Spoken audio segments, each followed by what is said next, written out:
Stillman and Company, 102.5, 106.3 The Game, streaming live on Twitter, Twitch, YouTube, and Facebook Live. We are live from the Busy Bee Plumbing, Heating, and Air Conditioning Game Nashville Studios, Bridgestone Arena, where the Nashville Predators are playing today. Hold on, let me get this right here.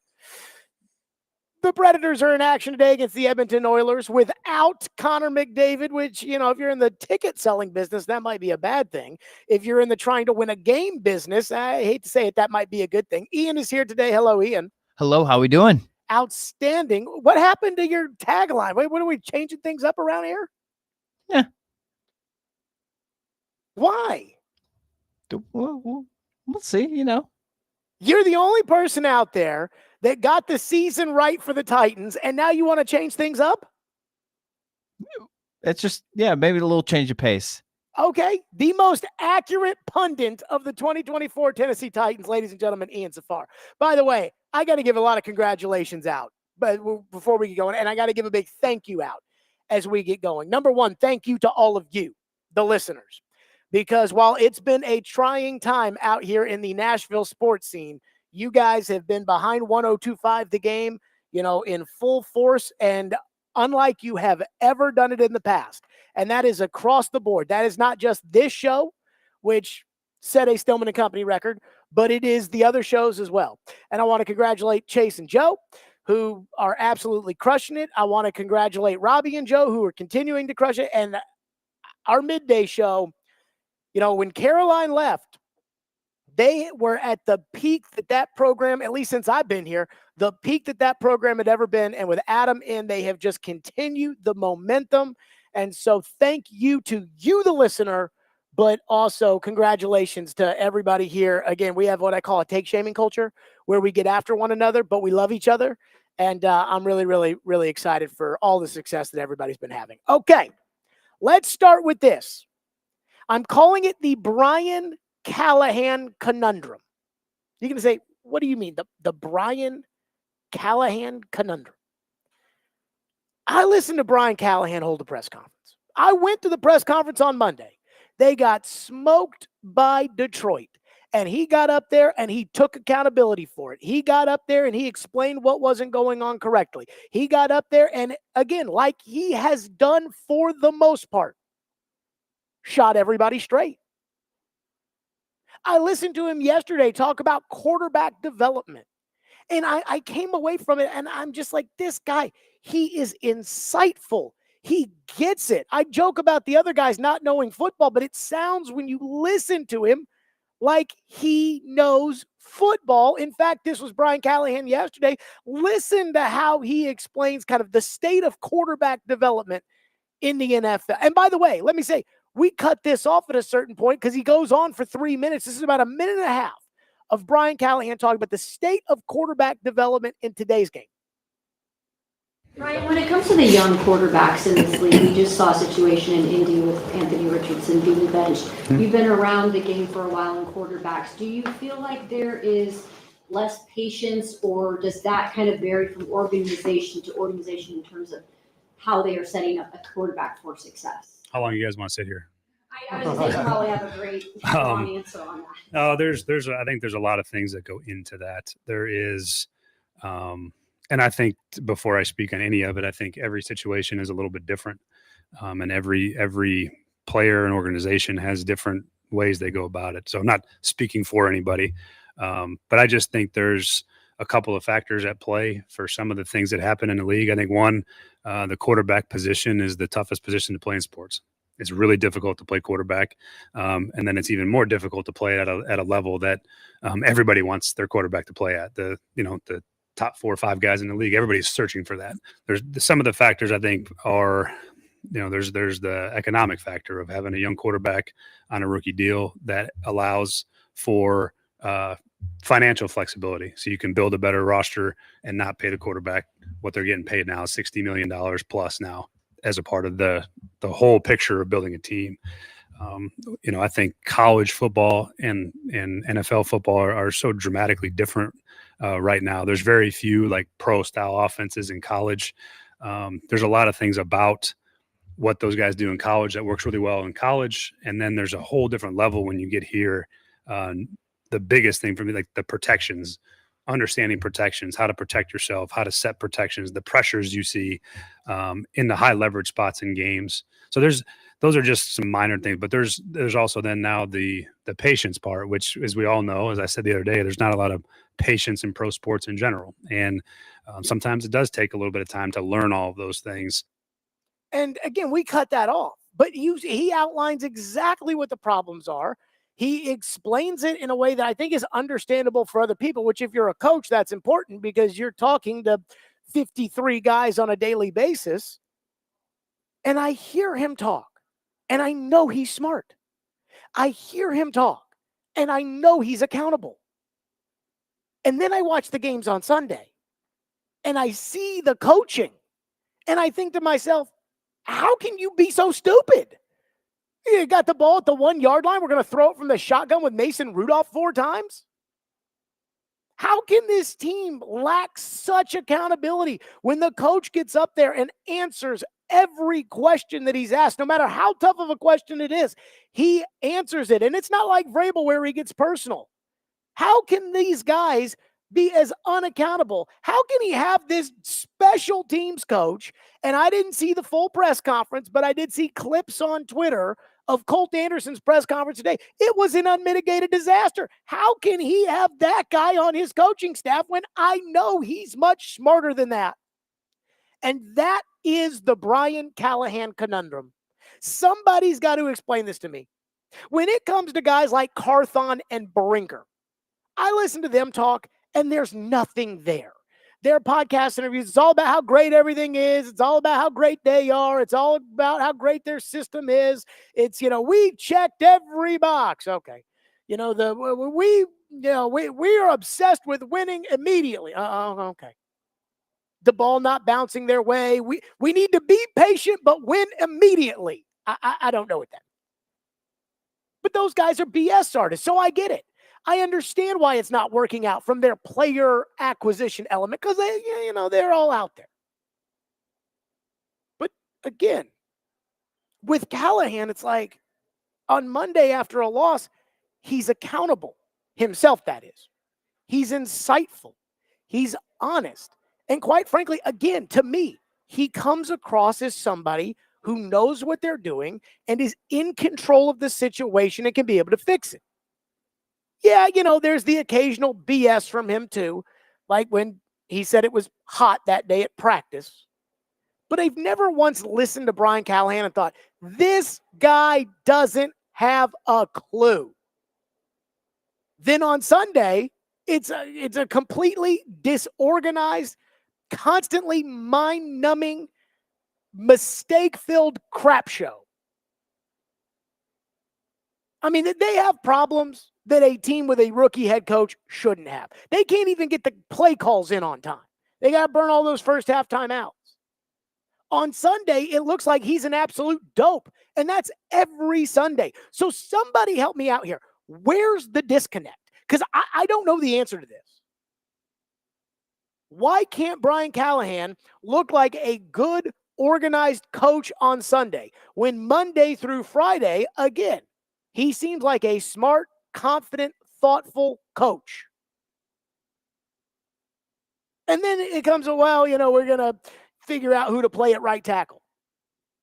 All throughout the week, Brian Callahan answers every single question. And again, answers them confidently, even the ones where you can tell it's a little contentious or he's a little uncomfortable.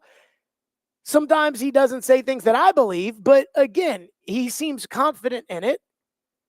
Seems like he has answers to the problems. Then he gets out there on Sunday.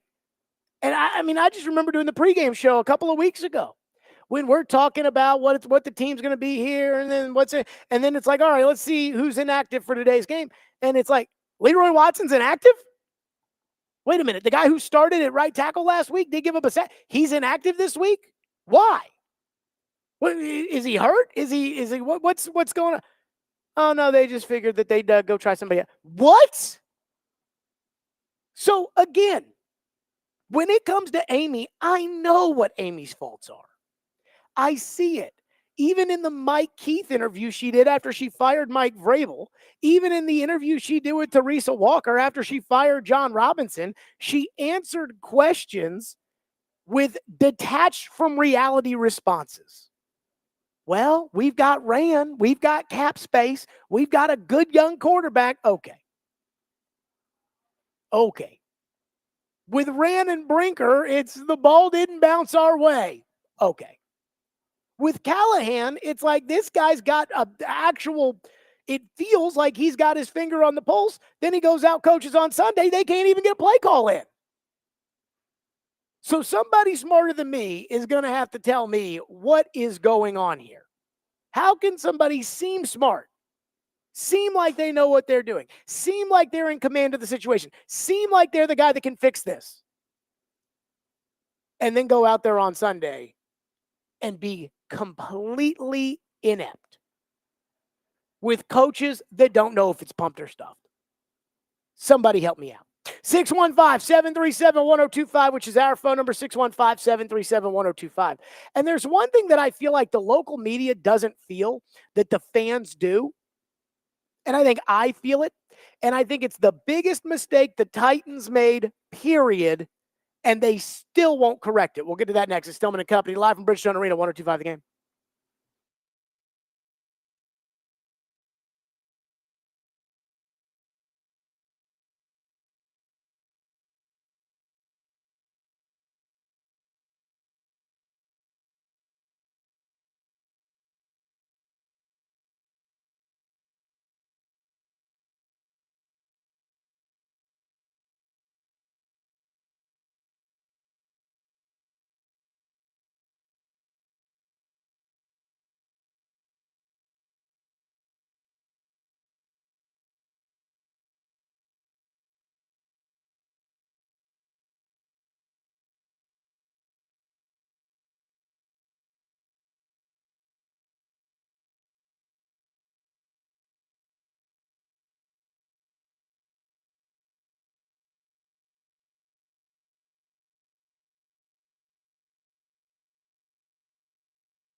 I think the Titans could differentiate themselves somewhat by being more transparent. I think Brian Callahan has been far more transparent. I would And that's a refreshing thing about this team.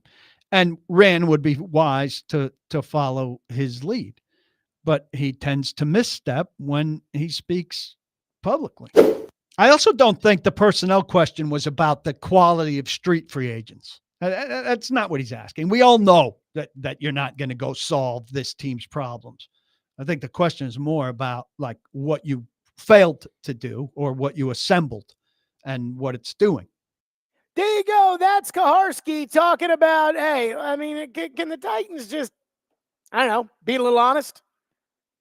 Maybe not everything have to be a super secret. And by the way, your super secrets, hey, trust us, we got this secret plan, you'll see. And then the secret plan is 1 in 6. So I don't think this is getting talked about enough, what I'm about to bring up. I don't think this is getting talked about enough. I think this is the rub between the fan base and the team right now. And I don't know if people in the media aren't picking up on this because they don't care, or if they're not picking up on it because they don't want to pick up on it, or I couldn't tell you why. Maybe because they just don't have the same juice for the football team that we have. I mean, I hear Buck all the time. Buck's always like, I don't want to talk about this football team anymore. It's like, well, everybody who lives here does. But I believe that the Titans really hurt themselves. I mean, really hurt themselves with the fan base, and they continue to hurt themselves with the fan base when it comes to all of that talk. Like all of this, hey, just trust us, fans. Oh, fans, you'll see. You'll see. Oh, we're going to build you something special, fans. Just trust us.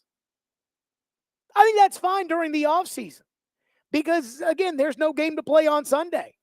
But once you start playing the games and the results don't start going the way that you had promised, fans want to know, why is it like this? And what are you going to do to fix it? And the Titans, outside of Rand doing that interview with the Tennessean, the Titans haven't done much in terms of explaining what they're going to do to fix something. And now it all kind of feels like a Ponzi scheme. Now it all feels like, give us your money and this return on investment will be, only to find out, yeah, the money's gone. Like, if the Titans knew this was a rebuild, and by the way, they won't use that word right now, but if they knew this was a rebuild, they should have communicated it. Not, hey, fans, be patient, but we have to win immediately, Chad Brinker. If they knew this was going to be a rocky process of the quarterback learning the offense, or of them learning the quarterback, or of the quarterback learning the receiver, or whatever it may be, if they knew this was going to be a rocky process, they should have said so. When Will Levis threw the ball in the lake during 7-on-7s and OTAs, Brian Callahan should have come out and said, guys, this is going to take time. This is a work in progress. Instead, every day it was like, no, I think we did some good things. And hey, Denard's defense, that's a really good defense out there. Yeah, they never sacked a quarterback or get a turnover, but other than that, they're great. If they knew they didn't have enough resources to build a competent offensive line, remember all the people out there that make the excuse for them, you can't fix everything in one off season, though Washington has figured out a way to do that, then they should have said so. Instead of, no, we believe in Nicholas Petit-Frere, a.k.a. PT. We believe in PT and Jalen Duncan, only to find yourselves playing revolving right tackle door 6 weeks, 7 weeks, 8 weeks into the season. But they didn't say any of that. They didn't communicate any of that to any of you. In fact, they did the exact opposite. We checked every box this offseason from the number 1 starter to the furthest backup. Our job is to win immediately. Amy Adams Strunk, I have a high expectations. The last 2 seasons weren't good enough, so I got high expectations. They said all offseason they thought they could compete and that they had high expectations. And they're 1-6, and they're the worst team in the league. because that's a problem. It's especially a problem when Ian, go ahead and take a bow, Ian. Ian has a better feel for what your team is than you do. So what happened here? And to me, it's pretty simple. Either they lied to sell PSLs, which I don't believe, or they didn't know better, which is a problem. That is a problem, that the guys running this football team didn't know better. That they didn't know better than to just, hey, we're just going to roll with it at right tackle and see what happens. They should have known that that was going to be a problem. But they didn't, because they didn't know better. They should have known you don't draft run-stuffing DTs in the second round when another team is trying to trade you a future second-round pick. But, again, they didn't know better. And then when it came to all the talk, I don't think they knew better. I think they thought we could just get up there and say things like, we checked every box, and when it doesn't come to fruition, our fans aren't going to remember it. We're just going to get up there and say the ball didn't bounce our way, and our fans aren't going to lose faith in us because they're going to think that we're incompetent, because only somebody who didn't watch the game on Sunday would say that. Again, I don't want to keep harping on Floyd Reese and what he would have done or what he would have said, because deep down inside, I don't know what he would have said. But Ian, I feel pretty confident in saying that Floyd would have never said something like, we checked every box this offseason. Yeah, doesn't seem likely. No, it doesn't seem like something he'd say. I mean, I remember I used to ask him questions, hey, is Marcus going to make it do you see a franchise quarterback? Do you? And it was always like, I hope. But you don't know in this league. But that's not what the Titans did. Part of Rand Carthon's interview when he asked the fans to stick with him was like, guys, just stay with us because we're just as frustrated as you. Nobody's more frustrated than we are. It's like, right, but you're the one that's supposed to do something about it. You're the one that's supposed to have us entertained by football in November and not talking about Shedeur Sanders and Cam Ward. That's your job. Again, if they had gotten out in front of everybody and they had said, hey, guys, we're rebuilding. Henry, Tannehill, Byard, Vrabel, we're scrapping it. We're going to compete. We're going to try to build a team out there that can win. But we are rebuilding. This is going to take time. This is not going to be a competitive football team this year. We're going to try our hardest, but we have to be realistic. I think fans would understand being 1-6, but they didn't. They checked every box. And again, the other thing, too, is the Titans' whole line of reasoning right now, the whole reason to believe in them. The thing that I realized, because I've read that Rand Carthon article in the Tennessean about 8 times, the whole sentiment, the message that I felt was conveyed to me as a fan was trust us, bro. Just trust us. But I don't do that because I gave you the benefit of the doubt last offseason. And you signed Andre Dillard and drafted a guard with the 11th overall pick. And not even a good guard, but a guard. John Robinson and Mike Vrabel did some boneheaded stuff over the years. Trust me.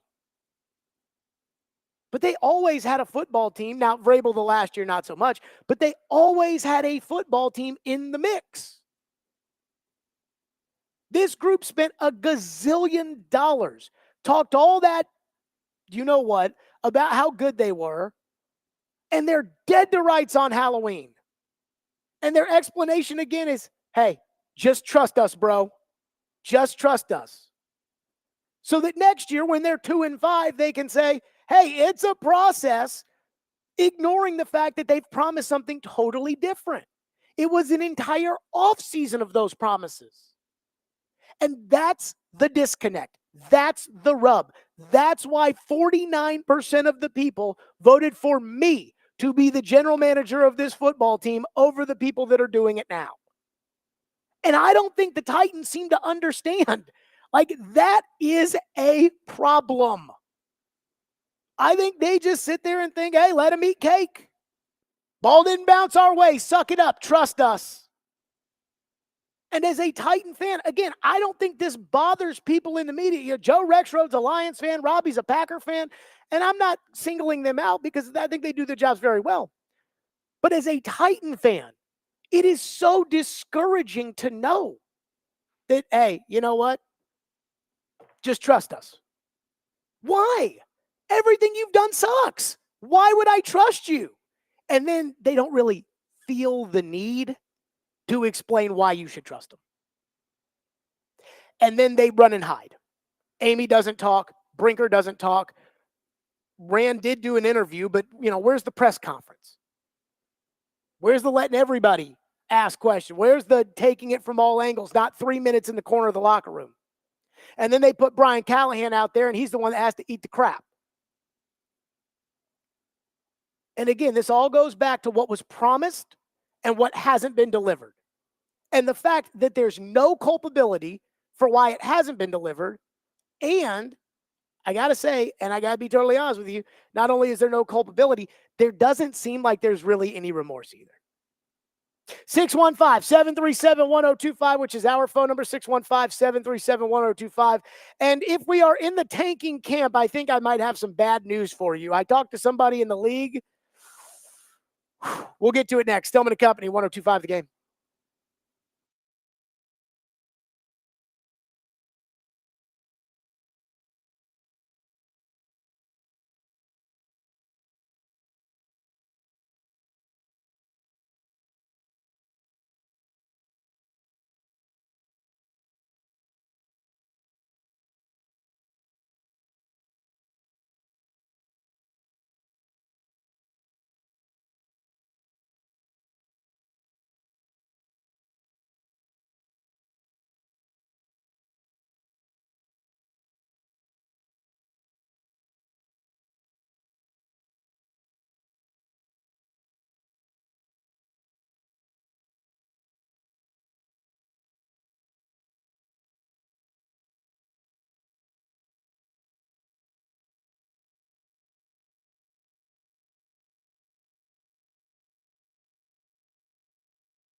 It's funny, before we came out, AJ Highsmith and I were in, my office, and I'm straightening up my desk because my wife is coming to practice today. So Lord knows I got to have it clean before she comes in. Yeah.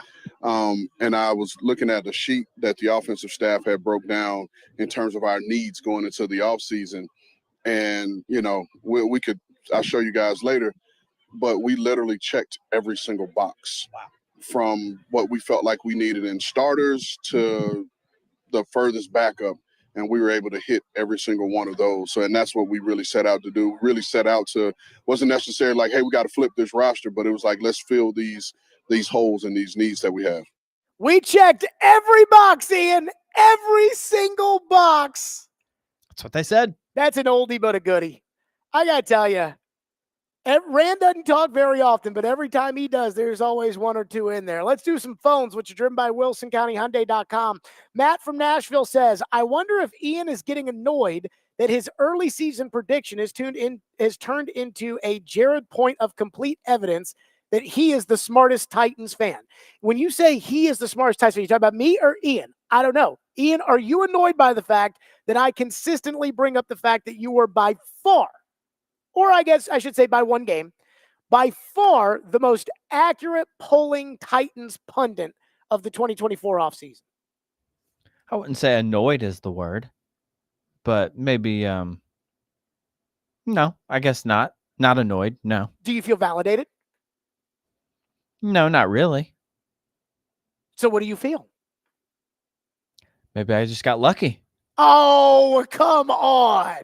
You know that exercise we do, that is a scientific model. That is a scientific model, but the games that are in the categories now versus what they were when we did the exercise are not like complete opposite almost, some of them. Now, that is always something that we've done every year when we say, okay, these are the games that they will win and the games that they will lose. And there's always a game that we say, oh, they'll win that game. And then they lose to the Houston Texans with Tyrod Taylor at quarterback. So, part of me thinks the formula works, but also thinks it might just been a little lucky.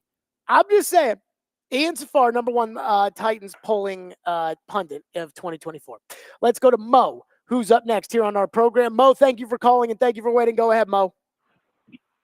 So I was just thinking about this for a couple of weeks now. I don't really listen to your show, but I tune in sometimes, and I hear you rant a lot about the Titans and how they completely messed up this season. I don't think Rand Carthon, Brian Callahan, or any of them came into the season thinking Will Levis is going to be this disastrous. I don't think anybody had that in mind. I think we all were focused on Will Levis improving and being a good player, especially with the weapons around him. I feel like it's more of a Will Levis thing and not a Brian Callahan, Rand Carthon, or an administration thing. So then why did they get beat by 32 points on Sunday without Will Levis? And why did that quarterback, who didn't turn the ball over in 4 starts for Pittsburgh last year, why did he look as bad as Will Levis on Sunday? I don't think that's a coaching problem. I feel like Detroit was just a superior team. I don't think it's an administration problem. How you're making it. I don't think it's. They ran the ball to the left side. Jahmyr Gibbs ran it 70 yards up the field and didn't get touched. Is that Will Levis's fault? But you're making it seem like it's an administration problem. I don't think the administration is not out there playing the game. No, they're picking the players that are playing the games that are stinking in all 3 phases and stinking when Will Levis isn't out there. The best thing that ever happened, Mo. Problem? Yes, Mo, yes, it is an administration problem. Thank you for your call. That is an administration problem. And I'm going to tell you what's another administration problem. We talked about this yesterday. Malik Willis, right now, I think there's a stat that the 2 most efficient passers in the NFL with a minimum of 39 passes this year are Jared Goff and Malik Willis. Malik Willis has a quarterback rating of 130. He's got 3 touchdowns and no interceptions, and he has a 1-2 games as a starter and 1 game in relief. And he's not good enough to play here? Well, but Jared, I don't think that was a. I mean, if we just take everything and say, well, it's not his fault. That's what you're doing. Again, I heard people that were like, they gave Will Levis every tool, and that's what this year was about. Every tool. They don't have a right tackle. What are you talking about, every tool? And let me say this. Look, Will Levis does some stupid stuff out there with the ball. But I bet you he'd be better if he had a right tackle. I bet you he'd be better if he had a quarterback's best friend, a young quarterback's best friend, which is a tight end. Instead, he's got Chig. So, yes, it's an administration problem. When you don't sack the quarterback, that's not Will Levis's fault. So, but make excuse, and I will say this, I think the 2 games of being off, I think it's the best thing ever happened to Will Levis, was having 2 games where he didn't play, and the team looked equally as inept with him out of the lineup as they did with him in the lineup. And then the second question has to be, well, I didn't think Rand Carthon and Brian Callahan thought Will Levis was going to be this bad. Who picked him? Rand Carthon did.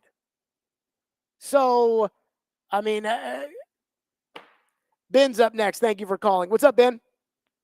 Hey, Jared. Thanks for taking my call, man. Sure.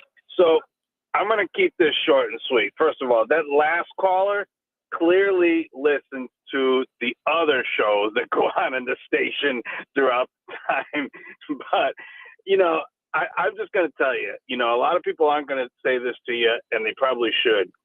They should thank you for keeping it real and being the only member of the media on this station particularly that really keeps it real with the fans and with the state of affairs of this team as it's seen. I disagree with our midday show sometimes, so I know what you're saying, but I would say that our station doesn't. I mean, it's not Homer radio. Those guys actually think what they say. Other stuff I can't tell you about this station. They do, but you keep it 100% real. And I say that because I've called in and I've talked to them back and forth about the same thing you're talking about. And they quickly are dismissive when the blame starts going on Rand and the rest. You know what I mean? When, I'll be honest with you, yeah, Rand was left with a hot plate of mess. But it is his job to identify that mess and say to Amy or whoever, hey, I need to do this to fix it. And that's what he did not do. So here's what's going to happen. What you're talking about. Ben, I hear you. Thank you for your call. Here's what's going to happen. I do not know this for a fact, but I am foreshadowing. Here's what's going to happen. They're going to say Rand told Amy all that stuff behind the scenes. That's what's going to happen. Here's what I think actually happened. I think it was, give us $230 million and we will build this thing up. Let us hire our coach and we will build this thing up. I don't think they expected to go to the Super Bowl. I think they expected to be like 4-4 right now. Not 1-7 or whatever, 1-6. But what's going to come out is it's going to be when Rand got here, he told Amy they had to tear it apart, but Amy didn't feel that way because Vrabel didn't think so. And then Vrabel will be made the bad guy. And that's what it's going to be revisionist history. I'm telling you right now, that is what I think is going to happen. That's what I think is going to happen. One texter says that Colt Anderson press conference encapsulates the entire organization. Say something is unacceptable for the 3rd time, contradict themselves, and then finish it by saying, we'll get it fixed. Ian, do we have that cut, by the way? Which one? I'm sorry? The Colt Anderson press conference? We do have the Colt Anderson press conference, the entire thing. I haven't had a chance to clip it up yet. But we don't have that Kaharski thing? We probably do. Yeah, we have the whole thing. So I don't have the exact quote ready right now, but I can get it ready. Okay. So let's do that next. 615-737-1025. Good for Kaharski for, not that like Kaharski, wouldn't have stood up for himself against Colt Anderson, but good for Kaharski because what Colt Anderson said today, like if I'm Brian Callahan, man, I don't know if I can let him do another interview. I don't know if I can. We'll do it next. Stillman and Company, 615-737-1025. Again, if you want to weigh in on the program. Join me, Chris Sanders, and D. Mace live at John Bon Jovi's this Sunday for the award-winning pregame show from 9:30 to 11:30. We break down the Titans as they get set for the matchup against the Patriots. Real primetime show right there.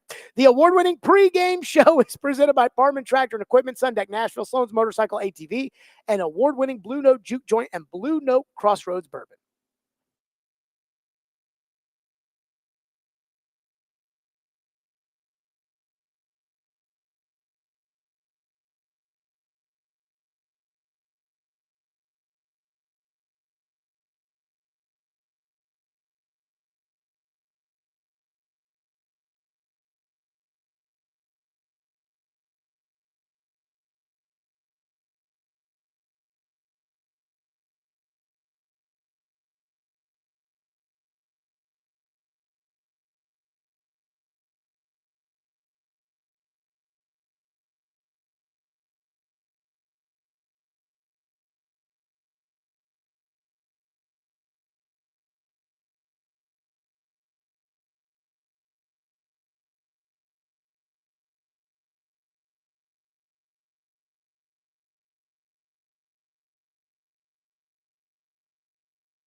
faith that Colt can turn the special teams unit around?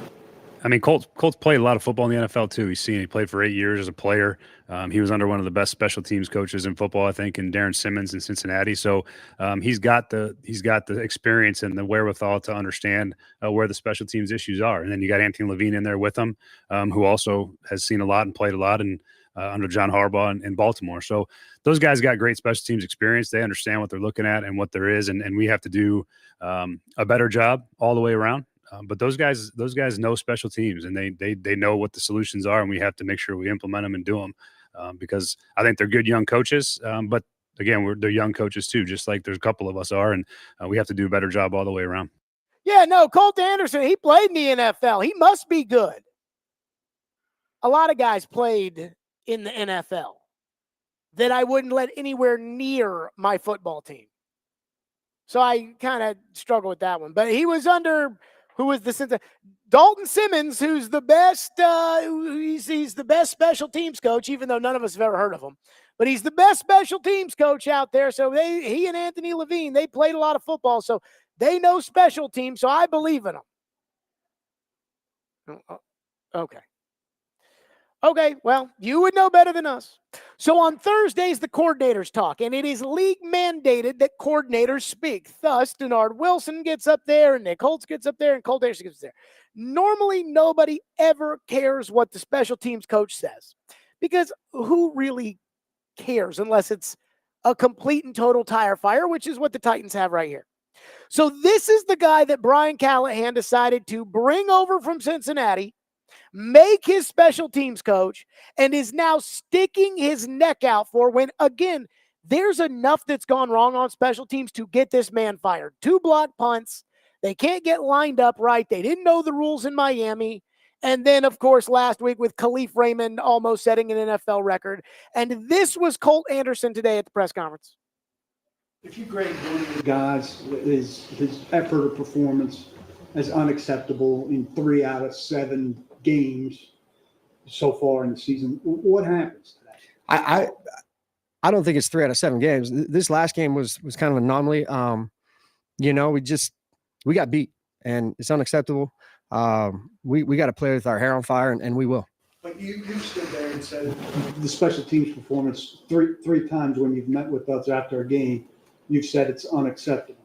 Mm-hmm. So I'm wondering what kind of consequence is there for a guy if he's unacceptable 3 out of 7 times? Yeah, it hasn't been effort. Effort's never been an issue here. I think guys are passionate. I know guys are passionate about it, but just executing their assignment at an extremely high level and, just hammering the details and getting guys ready to roll. A, you just said effort was a problem in this game. Mm-hmm. B, the question wasn't about effort. So if you could take both of those. First off, you said effort was a problem in this game. This game, yeah. Okay. But separate of the effort, if a guy is putting forth an unacceptable performance in 3 out of 7 games, what happens to that guy? You're looking for a guy to come in and make things right. That's what our job is to do is put the best 11 on the field. It's a performance-based business.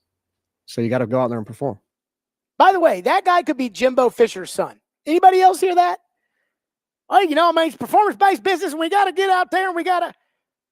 And I don't think Dopey at the press conference understood what Paul was doing there. Ian, did you follow along what Paul was doing? Not totally. So Paul was asking him, if a guy's terrible 3 out of 7 games, what are you going to do? And he said, well, we're going to get rid of him. Paul's point is he's been terrible 3 out of 7 games. The special teams have been awful for 3 out of the 7 games. And Colt Anderson gets up there and says it's unacceptable, unacceptable, unacceptable. Well, if it's unacceptable 3 out of the 7 times for anybody that you're coaching, what would you do? Well, I'll get somebody else in there and I'll put him in. Right. So if you're unacceptable 3 out of 7 times, don't you think you should be replaced? That's the point. And on top of it, again, Colt Anderson, I'm sorry, he sounds like a moron. He does. Like, he sounds like a complete and total bumbling moron. And this is where I'm sitting here saying, okay, this is a reflection of Brian Callahan. This is a reflection of Ran Carthon. Remember, Grant Carthon didn't go to the Senior Bowl because we had to get the coaching staff together, and these are the guys they hired? This guy? This guy. I mean, I don't. You're going to sit up there and tell us the effort's bad, then you're going to say effort's never the problem? Here's what I think has happened with the Titans. I would need to spend more time in that building. Like, I would need to be allowed in there in a non-media setting, and that's just not going to happen. But I think what's happened is, I'm going to call this head up ass syndrome. What I think has happened is, everybody there is only allowed to think happy thoughts and say happy things. Have you ever been around somebody who never plans for something bad to happen? Like, I hate to say it, but I have car insurance. I hope I never get in a wreck. I have life insurance. I'm going to have a kid in December. I hope I never have to use it. But guess what? We got to discuss it because it's a possibility. Instead, there are people out there that are, why would you ever put that out into the orbit? Why would you ever say something like that? And that is Titans headquarters. These guys get up there. They're asked a perfectly simple question by Paul Karski, and they're like, I don't know. I don't know what to say. No. And he's not the only one.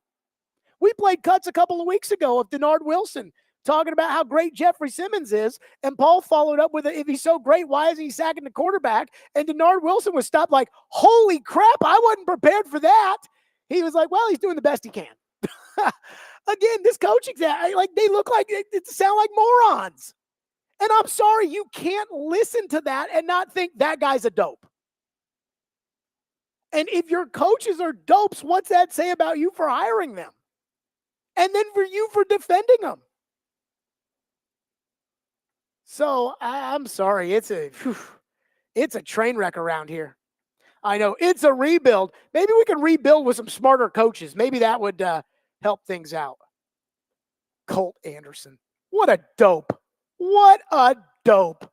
615-737-1025 here on the program. Now, we do need to have a discussion about this whole rebuild. Again, nobody over there saying it, but all the Bobos, all the people that are trying to defend them, they're all saying this is a rebuild. But there's one major problem with a potential Titans rebuild. We'll get to it next. I'm going to Kevin, 1 or 2 by the game.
Stillman and Company, 102.5, 106.3 The Game, live from the Busy Bee Plumbing, Heating, and Air Conditioning Game National Studios, Bridgestone Arena Preds, and Edmonton Oilers without Connor McDavid tonight, which means probably good news for the Predators in terms of hoping to get that win.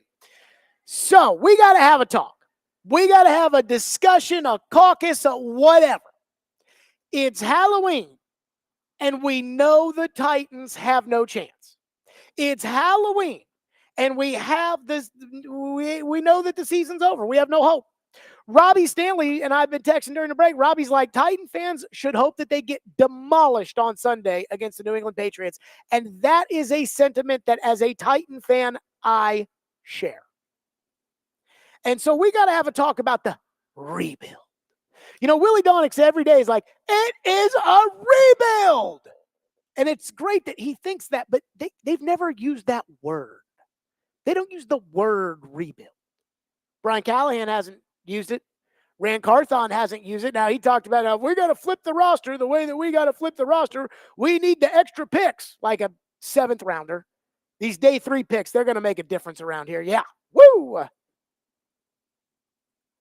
But I have to ask, was this a planned rebuild? Like, did the Titans go, hey, you know what? When we move on from Tannehill and we move on from Henry and we move on from Byard and we move on from Autry and we move on from a core group of guys that we won a lot of football games with around here, we're rebuilding. We're going to take $230 million. We're going to trade a 3rd-round pick for a corner, but we're rebuilding this football team. And it should be noted that Brian Callahan has never used that word. But I'm dead serious when I ask this question, was this a planned rebuild? Because I'm starting to read the tea leaves, and I'm starting to see that you don't really have the ammunition for a rebuild. Where are the picks? You know, if this were a true rebuild, we're going to tear it down, and where are the picks? Where are the picks that give people hope? I kept hearing last week, the Lions are the model. And Amy is close with Sheila Ford Hamp, and she wants to build something like the Lions. The collaboration that the Lions have with Brad Holmes and Dan Campbell and Sheila Ford Hamp, that's what Amy wants. I looked it up this morning. The Lions had 2 first-round draft choices in 2022. They had 2 first-round draft choices in 2023. They had 2 second-round draft choices in those years. They kept moving back and moving up and moving back and moving up.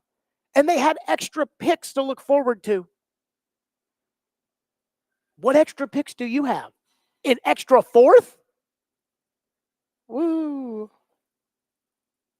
How could a team that is rebuilding, a team, again, this is where we're talking about, is this a planned rebuild?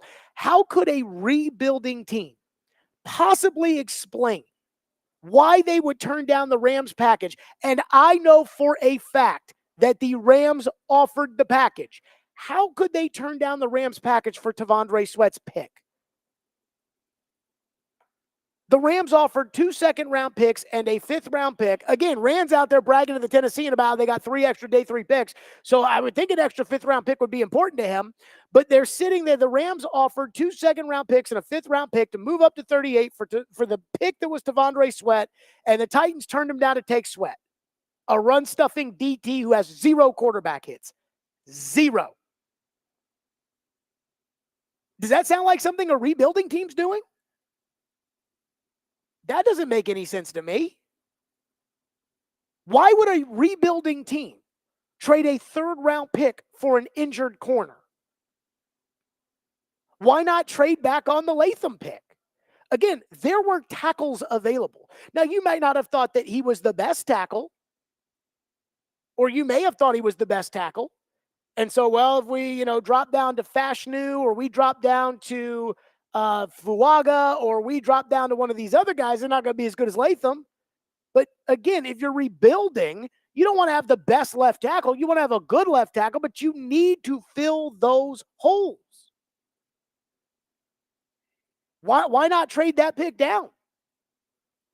Especially in a quarterback draft where, again, Rand said that he had a feeling that Atlanta was going to take Michael Penix. If you had a feeling that Atlanta was going to take Michael Penix, you should have been on the phone with everybody saying, hey, Atlanta's taking Michael Penix. Give us a call right now. But they didn't. So how do you rebuild without extra picks? I keep hearing the talk of all these teams. Jared, it took Rand Carthon was with the 49ers, and it took the 49ers time to rebuild. Right. And they got extra picks.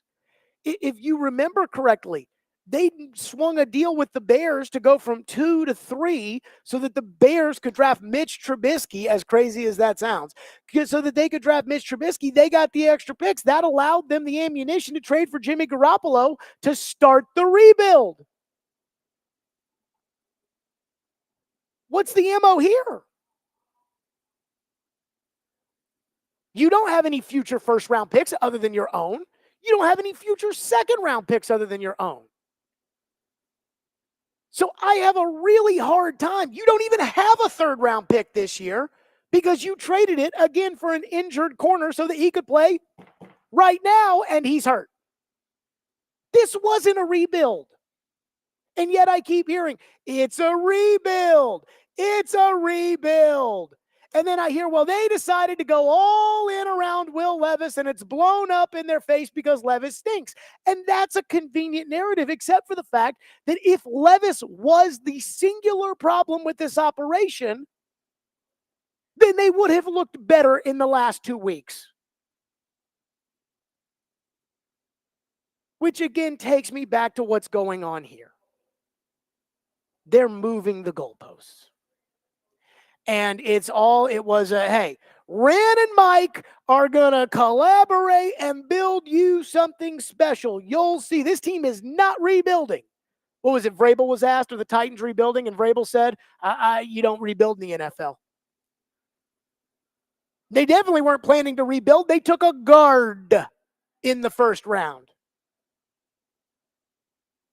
Then they go into the next year, and the talk is, we've got, in fact, and the Titans have hid behind this.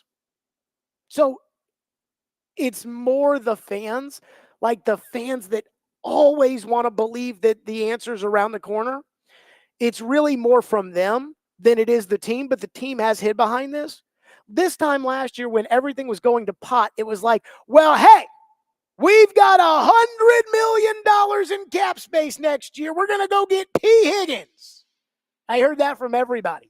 $100 million. Well, he spent that. Did it make any better? So now it's gone from we have $100 million in cap space to, well, it's a rebuild.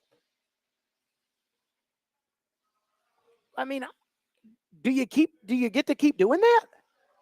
Like, do you get to keep promising one thing, under delivering, and then getting to make another promise? Like, at some point, doesn't the bank have to call the note when you won't pay your mortgage? No. I'm getting a new job. I'll be able to pay this mortgage and then some.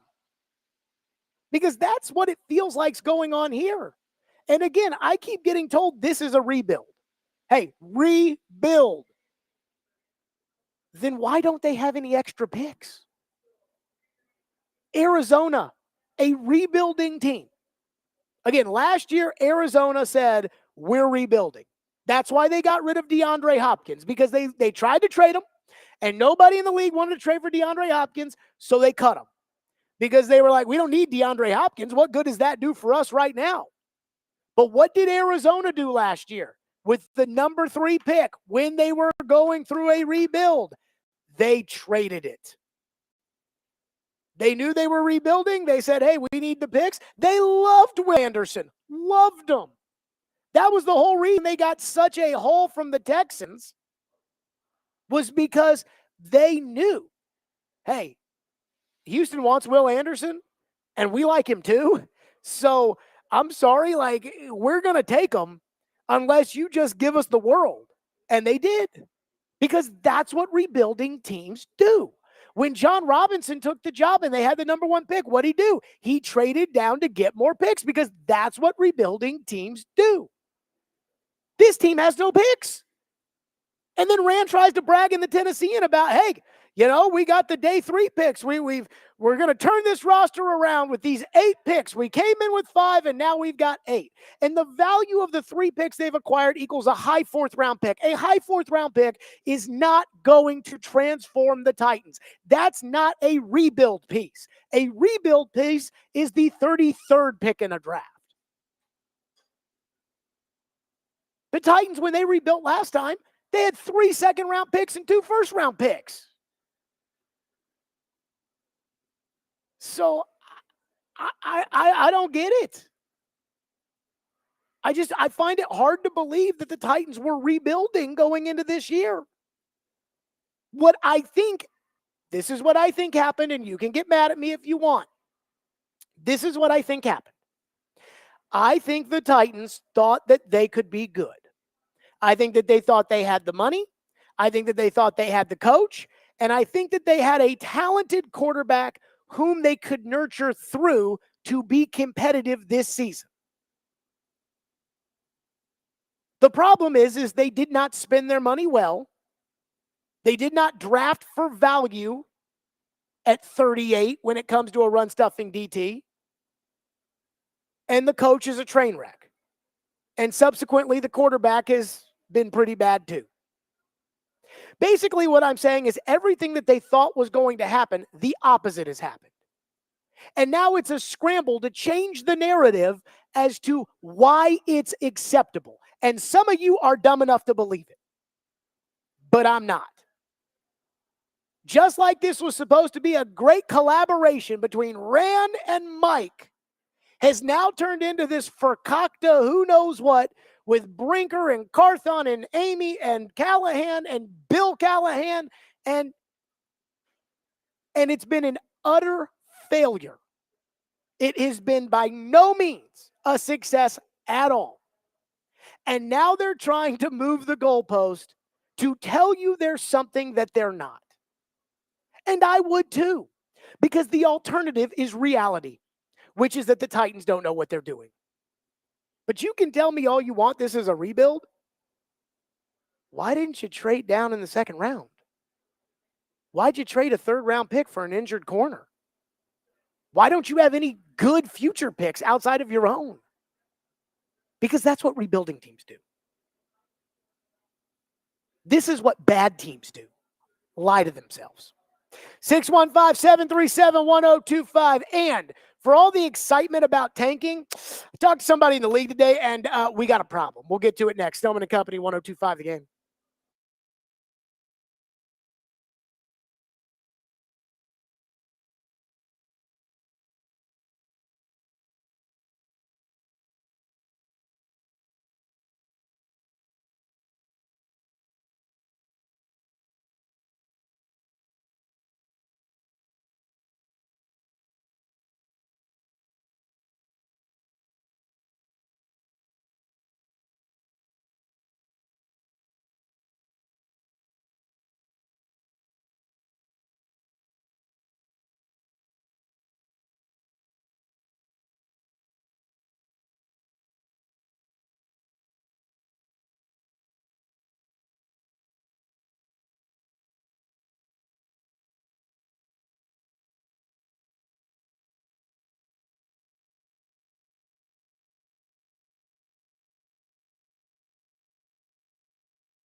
I think we're starting to see some separation from two players and the rest of the quarterbacks behind them. I think the best quarterback in college football amongst the draft eligible players this year has been Shedeur Sanders. Colorado 6-2, another impressive victory this past weekend. Shedeur Sanders, who, as we know, has the worst offensive line of any of the quarterback prospects that we are discussing. Yes, he has the best wide receiver of any of the quarterback prospects that we are discussing, but continues to get the job done. This guy is surgical as a passer when he has time and space. But I'm very impressed with Colorado's 6-2 start this season. They are looking like the team that we thought we saw at the beginning of last year. I think Shedeur Sanders, quarterback one. I think Cam Ward of Miami, still undefeated, by the way, very much in the race for a playoff spot, and perhaps the ACC champions as well this year. Looks like quarterback two to me. Cam Ward has been playing better football this year in Miami than he did at either stop prior in his college career. He continues to be trending up. And then I think we have a case of the other three quarterbacks who are either just sort of treading water or maybe going down. I'm not convinced that we have a banner year upon us with these quarterbacks. As a matter of fact, I'm starting to become convinced that we don't. It feels like Shedeur Sanders and Cam Ward are our two biggest beacons of hope, Mel, but I'm not totally certain that either of those guys is viewed as anywhere close to where we had with three at minimum quarterbacks last year and maybe four for those that liked at least one of J.J. McCarthy, Bo Nix, or Michael Penix Jr. That was Field Yates, and the message there is something I heard today. I talked to somebody inside of league circles, and I said, hey, in fact, let me pull up the text. I'll read it verbatim. But I'm starting to hear there's some chirping that the quarterback class sucks. And so I texted and I said, do people think that the quarterback class coming out this year stinks? Sent it at 8:13 this morning. The reply, it's not good. Yes. And you hear right there where Field Yates is like, hey, Shedeur Sanders, number one, Cam Ward, 1B, number two, whatever it may be. But they may not even be as good as Michael Penix, Bo Nix, and J.J. McCarthy. Which would explain why the Falcons were like, screw it, draft a quarterback. Because their intel probably said, hey, the quarterbacks next year aren't very good. So if we can get one, let's do it. Which is probably why the Broncos were sitting there saying, well, we don't have a quarterback now, and Bo Nix is sitting there on the board, so it's either now or never, and we're not going to get one next year, so let's go ahead and do it.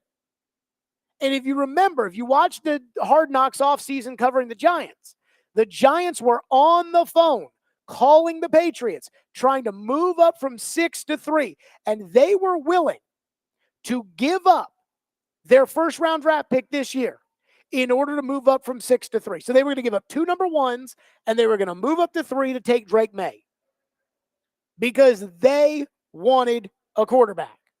Probably because they knew this quarterback class isn't very good.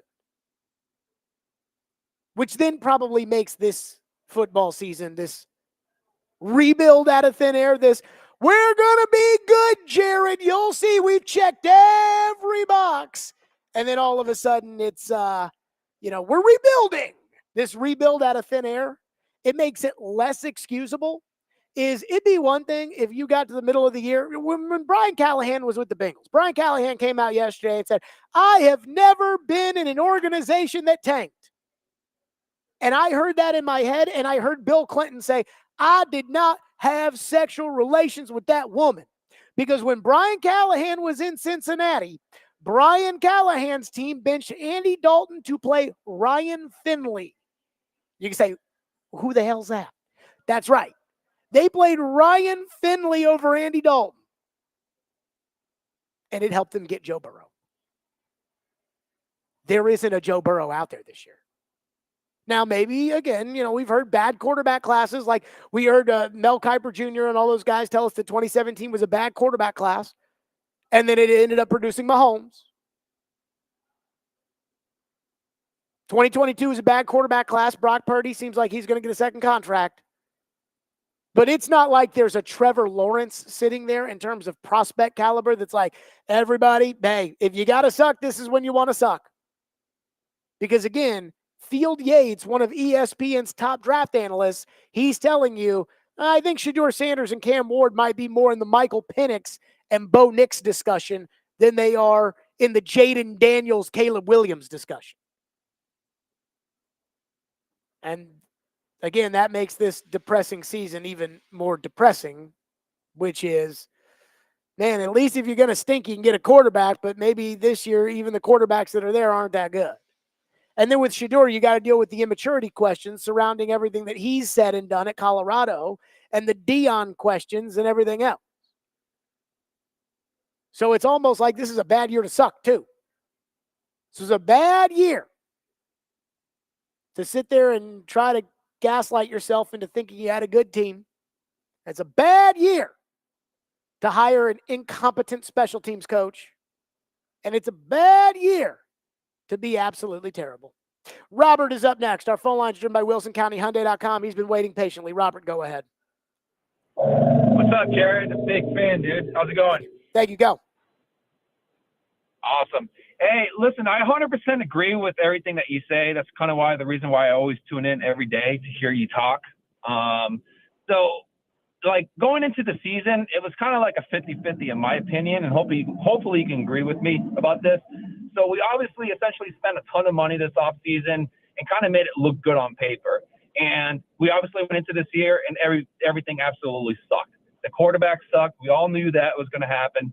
And this coach, what I don't understand about this hire is that Brian Callahan is essentially, he's never called plays before.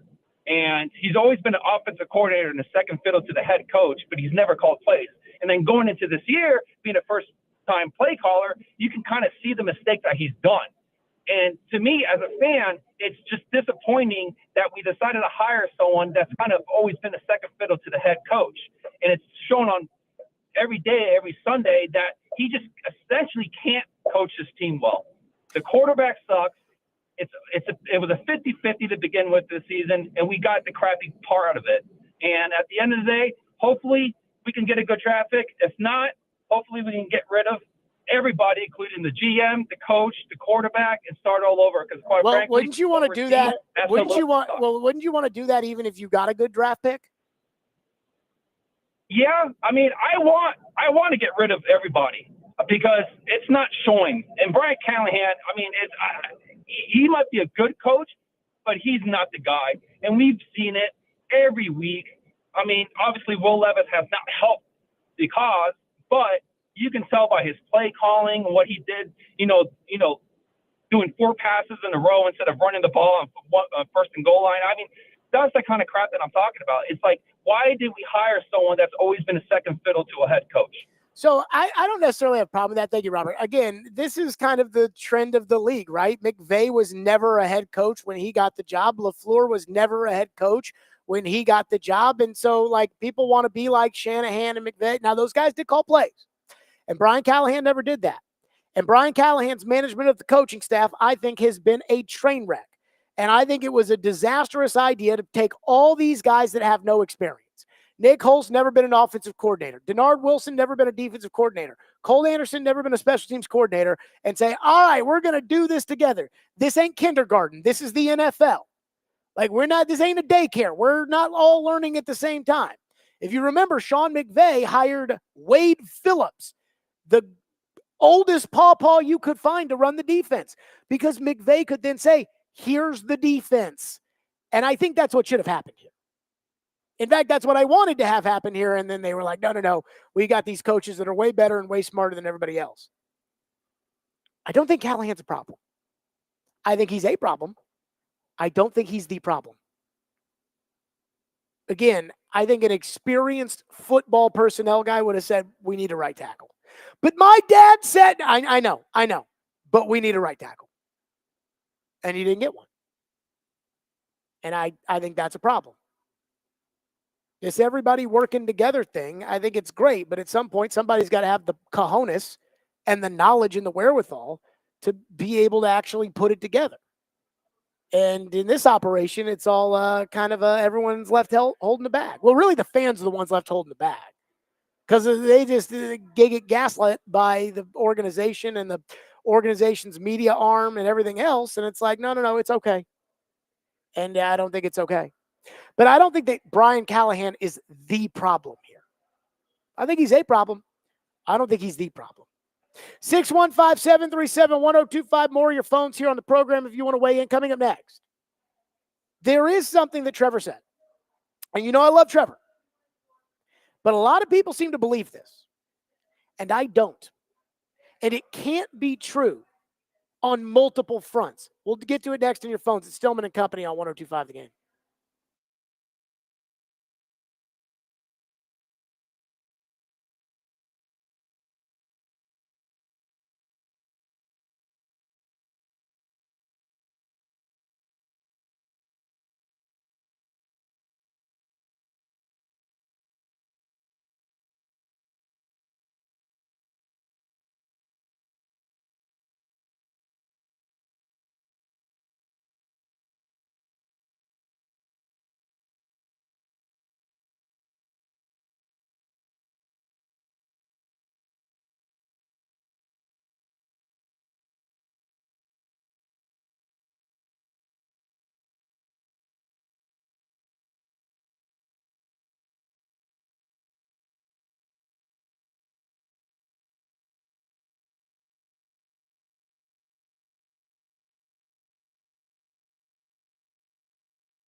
All right, let's go back to front. Tavondre Sweat, his job is not to make stats. His job is to make piles and to draw double teams. And there have been multiple hits on the quarterback and multiple sacks by other Titans that occurred because they had one-on-one pass protection against them, and Sweat had two guys. Those two guys stopped him from causing, getting a stat, from pushing the pile, from pressuring the quarterback, or getting a sack himself. But that wasn't his job. His job was to be such a beast that they needed to put two guys on him so that Arden Key or Harold Landry or somebody else only had one guy on him. So, just the stats for Sweat really don't describe what he's been doing. And he has been affecting games. I think he's been doing a good job. That was Trevor Matich on our show on Tuesday. And let me just say this. A lot of people have echoed the sentiment that Trevor had right there, which is, hey, T'Vondre Sweat doesn't sack the quarterback. He doesn't hit the quarterback. He doesn't get close to the quarterback. But T'Vondre Sweat makes a difference in these ball games. Even though it's not in the stat sheet, he makes a big difference. Because I said when they took him, I said, look, I like the player. I said he's got a big butt and he's got quick feet. And there are very few people out there that have that kind of butt and those feet. So I definitely like the player. But it was the 38th pick.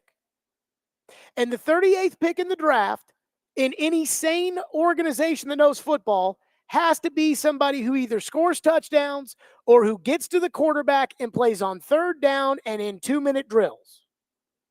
Rick Spielman, the former Vikings general manager, the guy that drafted Justin Jefferson, on his podcast, he was asked about the T'Vondre Sweat pick, and he went over all the red flags and everything that made him concerned. And then he was asked, would you draft T'Vondre Sweat without the red flags at 38? And he said no. When the Titans drafted T'Vondre Sweat, they said, well, we can develop him as a pass rusher. And yet, right now, T'Vondre Sweat has no sacks and no quarterback hits. So Trevor came on Tuesday and delivered the talking points about why Sweat's lack of quarterback hits, sacks, affecting the quarterback is still a good thing. Well, hold on. T'Vondre Sweat eats up all those guys. That opens it up for everybody else to get sacks, which is odd because isn't that the excuse that people use for Jeffrey Simmons not getting sacks? Jeffrey Simmons has 2 sacks and 1 quarterback hit. So if Sweat is being double teamed, then why is Simmons not wreaking havoc when it comes to the quarterback on the other team? I know Arden Key had a couple of sacks last week. It was nice. I forgot he was on the team. It was nice to see Arden Key. But it's not like Arden Key and Landry have been having career years because T'Vondre Sweat's taking up a double team. And then at the same time, when people tell me why Jeffrey Simmons isn't doing anything, they say, well, it's because he's being double teamed. So if Sweat is being double teamed and Simmons is being double teamed, how does the other team have anybody to account for anybody else on the Titans defense? And the answer is they're not getting double teamed that much. They just aren't making a difference. And the sum of this is that number 1 defense never gets any meaningful stops or meaningful pressure in games. That's why they don't force turnovers, because they don't get pressure on the other quarterback. But Jared Simmons pushed Quentin Nelson into Joe Flacco, and he threw the ball right to Amani Hooker. Yes, 1 time in 7 games. They don't get any pressure. We bitch about why Simmons doesn't get any pressure. We're told he's getting double teamed, Jared. Then we complain about Sweat. He's getting double teamed. So is everybody getting double teamed? Is the other team playing with 22 guys on offense and I get to play with 11 guys on offense? Is this the power play in hockey? Somebody help me out. Because again, Simmons, 2 sacks, 1 quarterback hit. Sweat, 0 sacks, 0 quarterback hits. I can get a run stuffing DT in the 4th round. Tier Tart was an undrafted free agent. And right now, what T'Vondre Sweat's doing is what Tier Tart used to give you before he went crazy. And if they're both getting double teamed and opening it up for everyone else, why are the Titans 23rd in the league in sacks per game? It's all bull crap. The truth is, Simmons is a big, fat, run-stuffing DT, which is necessary on a team, but not with the 38th pick. There used to be an era where people like that were taken very high in the draft. In 1994, Dan Big Daddy Wilkinson went number 1 overall. But even he sacked the quarterback 54 times in his career.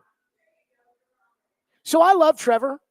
And in theory, he's right. You know, hey, the big old guy takes on 3 guys. And so you're not going to see that in the stat sheet. But when that other guy gets to the quarterback, you'll feel it. But that's not what's happening. They're just not getting any pressure. That's what's actually happening.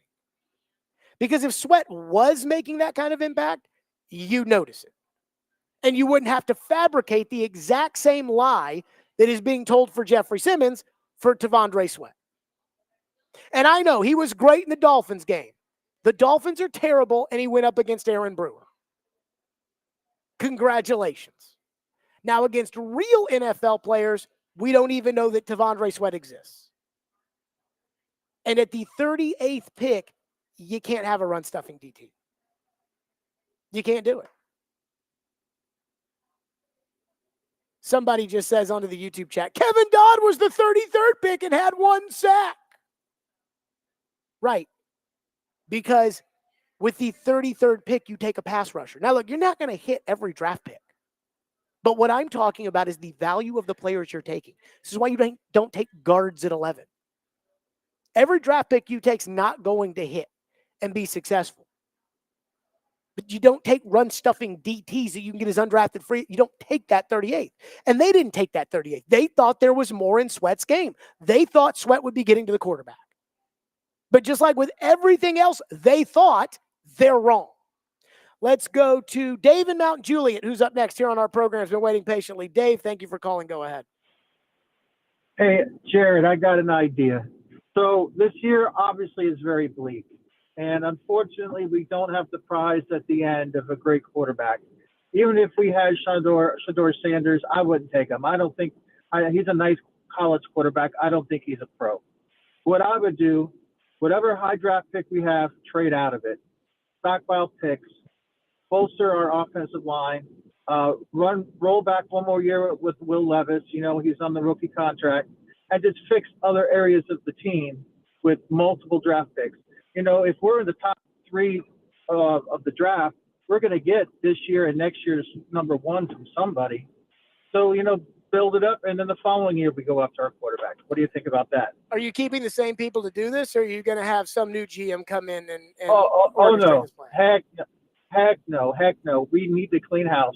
The guys in charge don't know what they're doing. Okay, thank you for your call. So I would say this. If you end up with a number 1 pick, I would not rule out not taking a quarterback. I would not rule it out. One thing that I have thought about is, okay, if you don't take a quarterback this year, what do? Again, the Titans want to be the Lions. They're not the Lions, but they want to be the Lions. They want to be smart like the Lions. They want to be flashy like the Lions. They want to be good like the Lions have gotten from the utter crap bin of the NFL. And if you're going to do that, and you're going to be successful at it, okay, you have to get your Jared Goff. And I thought about that today. I'm like, who could those guys be? And off the top of my head, I wrote it down, but then I ended up not including it in the grade. Off the top of my head, it's Daniel Jones, Jameis Winston, Kyler Murray, who, if Arizona's done with Kyler and you want to take on the contract, that might be a possibility. Like, that's who you're looking at. If you decide not to draft a quarterback this year, you're looking at signing Daniel Jones in unrestricted free agency for 1 year, $8 million, with the kind of the assumption that, hey, Daniel Jones, you might start, you might not start. Like, you might not. If we draft someone, he might start and you might be behind, and that's all, a possibility. And I actually don't think that that's an end of the world bad idea. But if Rand Carthon did a talk in the locker room and said, my plan next year is to have Daniel Jones be the quarterback of this team, which he can't say because that's tampering. But if he were to say that, oh my God, people would get so mad. Is there anything Will Levis could do this season to, give anybody a thought of him coming back next year? No, but I will say that I think Mason Rudolph and Malik Willis have done a really good job to make it look like it's not his fault this year. Yeah, maybe. I mean, again, Mason Rudolph last year was 4-0 or whatever. And then as soon as he gets put in for the Titans, he plays about the same. I mean, I think Rudolph is better than Levis, but not by a whole lot. And so it's like, wow, everybody sucks when they quarterback the Titans. And then Malik, who wasn't even good enough to be on the roster, who, they said, hey, he was battling it out for Rudolph and it wasn't close. Malik goes to Green Bay and Malik looks great. And so it's like, well, if Malik can go to a competent organization that knows how to bring along a quarterback and can look this good this fast, maybe Malik wasn't that bad when he was here. Maybe Malik wasn't that. So if Malik wasn't that bad, maybe it's just the Titans that are bringing these guys down. So maybe Levis isn't that bad. And I don't think Levis is that bad because we saw Levis play better last year. But no, he can't be starting quarterback next year. 615-737-1025 is our phone number, 615-737-1025. Stillman and Company, 1025 again.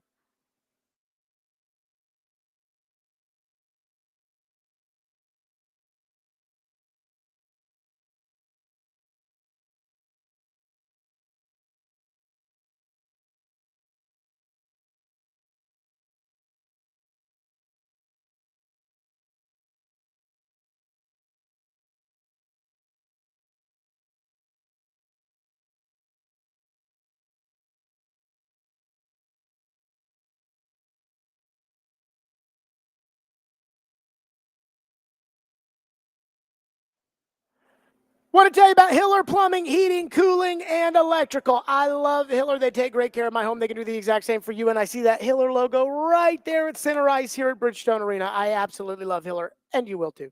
It is spooky season, and everybody is thinking about Halloween today. And for today, this last day only, it's all treats and no tricks with my friends at Hiller. During their spooky good fall giveaway, get a free Blackstone griddle, Solo stove, or Yeti Tundra cooler with select home upgrades. Or enjoy $99 specials like an HVAC tune-up. So visit happyhiller.com today for all the details. That's Hiller Plumbing, Heating, Cooling, and Electrical. Proud supporters of the Preds, the Vols, and Vandy. That is Hiller. Call the Happy Face Truck today.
I mean, look at all the young quarterbacks over the last 3 years that were taken. They're not even with the team that drafted them.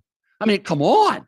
I mean, this is what we're. So I guess you have to. We always say adapt or die. I'm trying to adapt to this. I can't. I've been doing this since 1978, 79. I can't adapt to this. I can't wrap my arms around it. You have to, I guess. It's just unfortunate, and that's what we're dealing with in the NFL right now. So I think we've covered it enough to say, we are not. And I go back to a comment was made today. Well, Jaden Daniels looks better than Caleb Williams. Dan Marino looked better than John Elway as a rookie. Okay. I'm in Baltimore. I saw John Elway struggle when he came to Memorial Stadium and played the Colts. Steve DeBerg got that win when John Elway got hurt with an ankle. Dan Marino's lighting it up after week 6, and he's doing great things. They always taking Dan Marino. It's better than Elway. I heard people say Steve Walsh was better than Troy Aikman when they were together in Dallas early on. How'd that work out? So again, snap judgments, quick judgment, overreactions early in a career aren't always accurate. That was Mel Kiper Jr. on the ESPN First Draft podcast in response to this Anthony Richardson benching. And let me say this. Anytime I criticize the Titans, I get told, well, Jared, what the hell do you know? You wanted to draft Anthony Richardson, and he sucks. And I said yesterday, and I stand by this, I think Indianapolis ruined him. There should have been a plan for Richardson. Everybody knew when he came out, hey, he's going to take time. This is a project. And I said, if I owned the team, he wouldn't play that first year, but then he'd play the second year. We'd hand the ball to Jonathan Taylor 30 times a game, and we would have gotten him a tight end to play pepper with the whole time. Like, hey, man, this is your best friend. Meet Dalton Schultz. Instead, the Texans in your division were the team that went and got Dalton Schultz, and they turned to C.J. Stroud and said, hey, this is your best friend, Dalton Schultz. So no matter how many times I explain that I think Anthony Richardson could have been good and the Colts ruined him, all I hear is, he sucks, Jared. And that's great, but we all know nature versus nurture is a real thing in the NFL. And so The Athletic talked to NFL league executives on the condition of anonymity to be able to speak freely and thus not be accused of tampering. Here's what they had to say. The first executive says, quote, before the draft, teams recognized there was always a developmental aspect of the player. They played him too early. If they could do it over, they probably would have sat him as a rookie. Again, I didn't mince any words. Ian, was I not abundantly clear when it came to Anthony Richardson that I wanted him on the Titans, and I wanted the Titans to make it incredibly clear that Ryan Tannehill was starting at quarterback? I think that's right. I mean, there was no talking. There was no talking about Anthony Richardson playing. Again, Andy Reid, they took Mahomes. He went right downstairs and said he will not play as a rookie. We played the cut from Floyd yesterday where Floyd said when they drafted Steve McNair, he went right to the media and he said, media, don't come asking us if we start to lose, when's McNair getting in there, because we're not going to play him.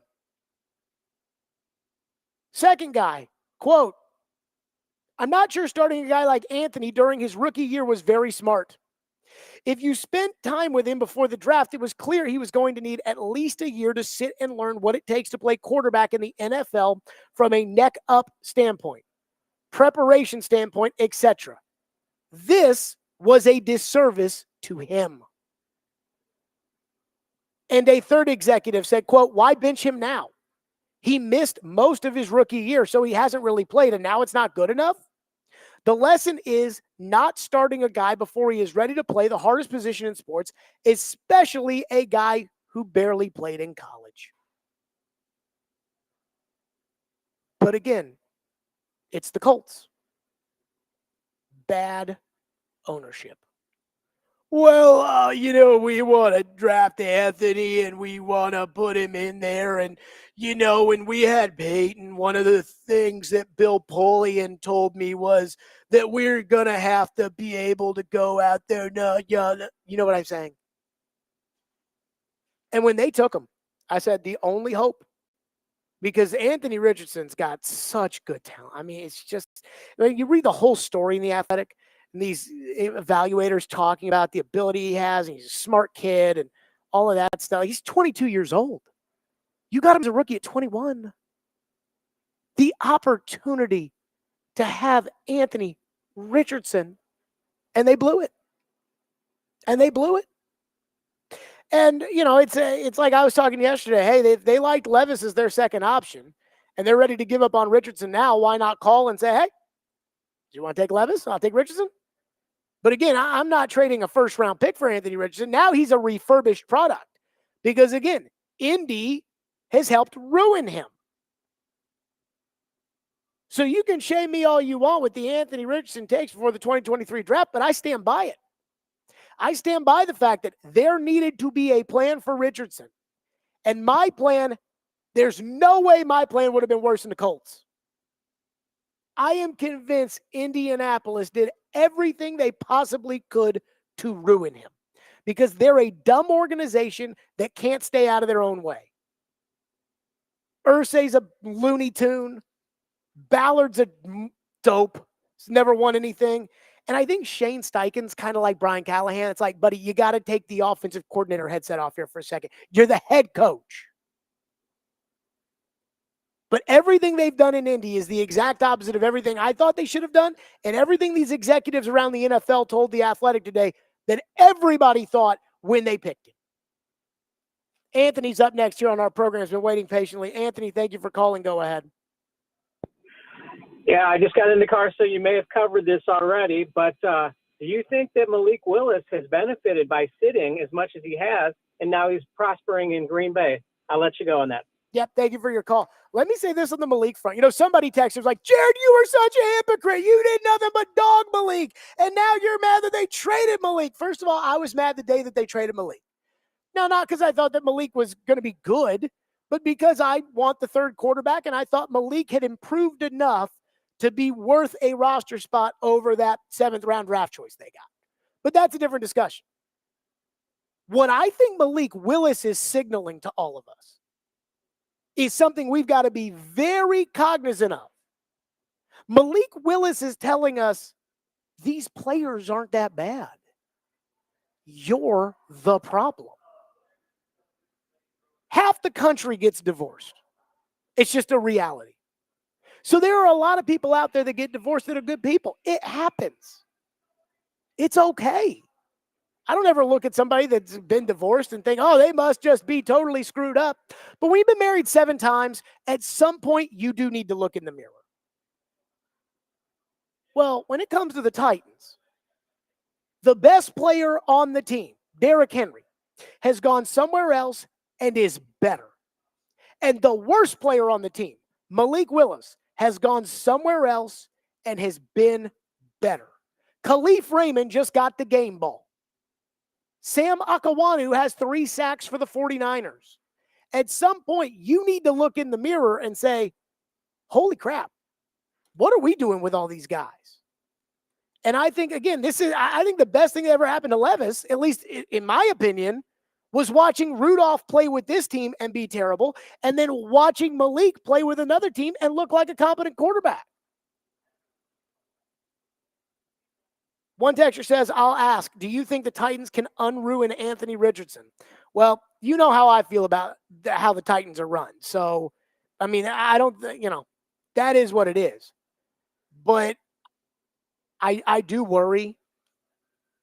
I do worry that there may not be a fix for Anthony Richardson. Like these quarterbacks, man, they're delicate.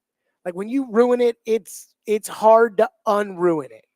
And it happens. Steve Young, I think, is an example, in San Francisco after what was a disastrous start in Tampa Bay, and Drew Brees when he went to New Orleans. But chances are there's a lot of quarterbacks that actually had talent that got ruined, and that even though they may have had a nice career, they never became what they could have become because of it. TD is here. The TD Power Hour is next. Stillman & Company, 102.5 The Game.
Stillman and Company, 102.5, 106.3 The Game, streaming live on Twitter, Twitch, YouTube, and Facebook Live. We are live from the Busy Bee Plumbing, Heating, and Air Conditioning Game Nashville studios, Bridgestone Arena. Preds tonight against the Edmonton Oilers without Connor McDavid. But it is 4 o'clock on a Thursday. TD is here for the TD Power Hour. Teron Davenport from ESPN. Hello, TD. How are you? Hello. I'm great, man. It's a rainy day, but we were able to escape that at practice, so that was a good thing. So I want to start with this. I feel like this is what kicks us off every week. The state of the Titans. TD. It's bad. They're not tanking. It's bad, but they're not tanking. And I talked to a lot of guys about that, and it's almost like they're offended, like the work that they put in and stuff like that. But I mean, it's not good. It is really bad. All three phases, even the most exciting phase out of it, the defense, they still gave up, 45 points. I know the score said 52, but remember, special teams gave up 7 of that. But in addition to that, they previously were a team, like they've always had to sudden change, right? And as Jeffrey Simmons says, go out and put out the fire. They were put in those situations, and the fire they ain't gonna put out. That's why you have 45 points. So that's a big problem. Offensively, Calvin Ridley, I actually have a story posting on Saturday about, his turnaround. He was at a 30% catch rate. The league average is 62. Yeah, it's terrible. You know what I mean? Yeah. He's now at 43 after the performance he had, but there was a switch up there as far as the routine. So that's something to kind of hang your hat on. But I think special teams, I don't think Cole Anderson firing him is like the answer. Optically it is, but this special teams is bad. Like, I mean, are you talking about the players that are on special teams or the operation of what it is, or everything from the S in the beginning of special to the S at the end of teams? It's terrible. They can't cover. You got guys running by the returner. Grandpa can kick it. You know what? He can kick it, and Stonehouse has the distance.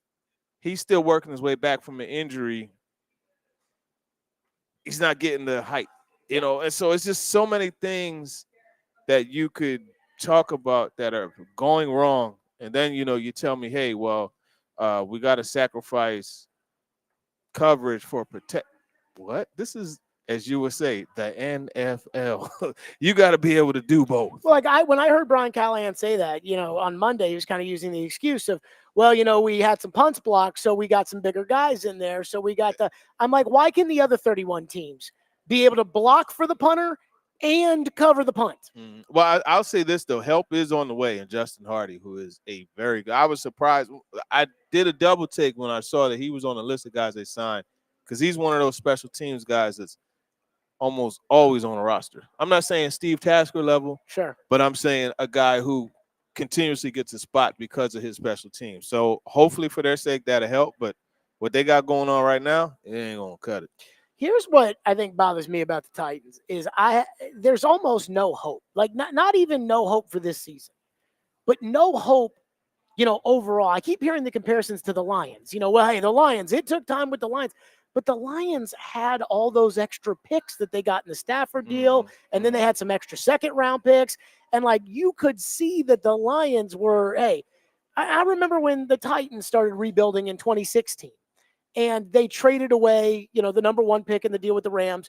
And so that entire year we were talking about 2 first-round picks, and they both should be high, and it should be. And the Titans don't have that, Yeah. And I think that the trade that they worked out for Ernest Jones was probably as good of a trade as you can make this time of the year. Yeah. And the DeAndre trade, a 5th-round pick, I heard you say that the conditions, it's not going to be a 5th-round pick. Conditions were terrible, but it's a 5th-round pick. It needed to happen. Yeah, and I don't have we'll leave it there. And I don't have a problem with that. Yeah. But you're not going to turn your team around with a 4th-round pick and a 5th-round pick. No, but it's another crack at the apple. It's another opportunity to get a core, maybe not star player, but a core contributor. Jayon Brown, Jarvis Brownlee Jr., those types. And what the problem with this Titans team is, you go back and you look at draft years, classes, you have a complete wipeout there's nobody here from Sure. certain classes. And yes, you always do want to get your star players, but so now you have to go out and sign, a Tyler Boyd. You got to go out and sign a Chidobe. You know what I mean? Because you don't have those players. And right, that's like at least Dylan Radins is giving you a starting giving you caliber something. player. Yeah, and by the way, this offensive line, give them their flowers because they have been, I'm not going to say as good as any offensive line, but their pass pro has improved tremendously, and you don't see the quarterbacks getting killed every single week. So, and Dylan Radins is a part of that. So you look from that left tackle to right guard, that's good. The right tackle story remains the right tackle story, which, by the way, I still don't. People say that you're not the only one who identified this right tackle situation as an issue. No, and it confuses me why people say that. I just mean, made the most of it. You've been louder than everyone. I just never about shut it. up about it. Right, but that does not mean that no one else saw this. I mean, I remember sitting next to you, and we both were in agreement. Like, how the hell do you not trade for Morgan Moses? Well, before the start of the year, like during training camp, we had an event for Caroline that we went to, and we were sitting down, and you would have been to practice that day, and I hadn't. And we were talking about right tackle, and you were like, "Yeah, man."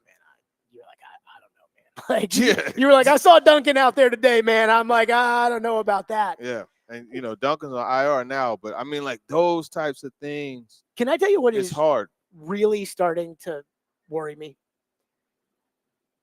Mason Rudolph last year played in 4 games for the Steelers. And I didn't think and I didn't watch the Steelers when but I did watch a playoff game against Buffalo. It wasn't anything special. It looked like a backup quarterback going in there and a backup quarterback playing backup quarterback ball. Mason Rudolph is playing almost as bad as Will Levis was playing when Levis was in at starter, including the horrendous interception that he threw early in the game against Detroit. Oh, yeah, on that second series. Yeah. Malik Willis goes to the Green Bay Packers and immediately looks like a totally different quarterback. Yeah, I felt Malik Willis had a good game against the Saints. Like that to me was like that was the game where it's like I think something's clicking with him. If you remember, he the Bryce Oliver, 2 of them. So he did go and look different. And here's the thing: there's something that could be said to when a coach shows interest and confidence in you. And that 3rd and 18, not even that. Before that, allowing him to check out of the play and go deep to Christian Watson on that first series to set up his touchdown run, and then the 3rd and 18, not calling a draw play. Remember, you used to see that all the time, right? I was shocked when they converted. I was like, okay, we panic button. We got a problem around here. Yeah, that deep cross. Yeah. So to me, there's something that has to be said to the confidence that Matt LaFleur and that crew has rejuvenated in Willis. But do you see what I'm saying, though? Yeah, no, there's guys going elsewhere and coming here, and it's like, what the heck is going on? Yeah, no, and that's a problem. That's a problem that I can't put my finger on that one, to be honest with you. And so I'm just kind of sitting here like, what's the hope? Yeah, I mean, look, I can't really sell it. I thought you were going to look at me. You're going to be like, dude, I work for ESPN. I don't work for giving you hope as to what you're. Hey, that too. But I mean, like, there's not really, I can't tell you. I mean, you could hang your hat on, the upswing that Ridley is on after 1 week. Pollard, the offensive line improving. But yeah, I mean, that's a tough sell. TD is with us, 615-737-1025. We will hit your phones at the end of the hour, as we always do, 615-737-1025. Boy, the coaching has come under fire around here. We'll get TD's thoughts on it. We'll do it next. Stillman and Company, 1025 The Game.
you're balancing winning with developing, and that's a very, very hard thing to do in pro football, probably in every professional sport, because fans want success and ownerships want success, and all of those things are all normal. They're part of it.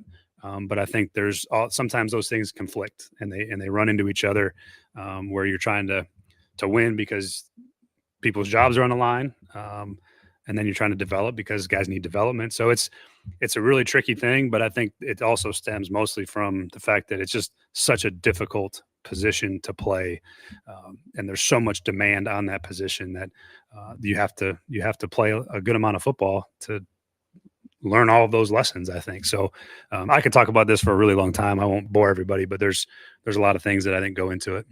That was Brian Callahan talking about quarterback development earlier this week, which, TD, I thought was very insightful. Very. Listening to Brian Callahan talk about.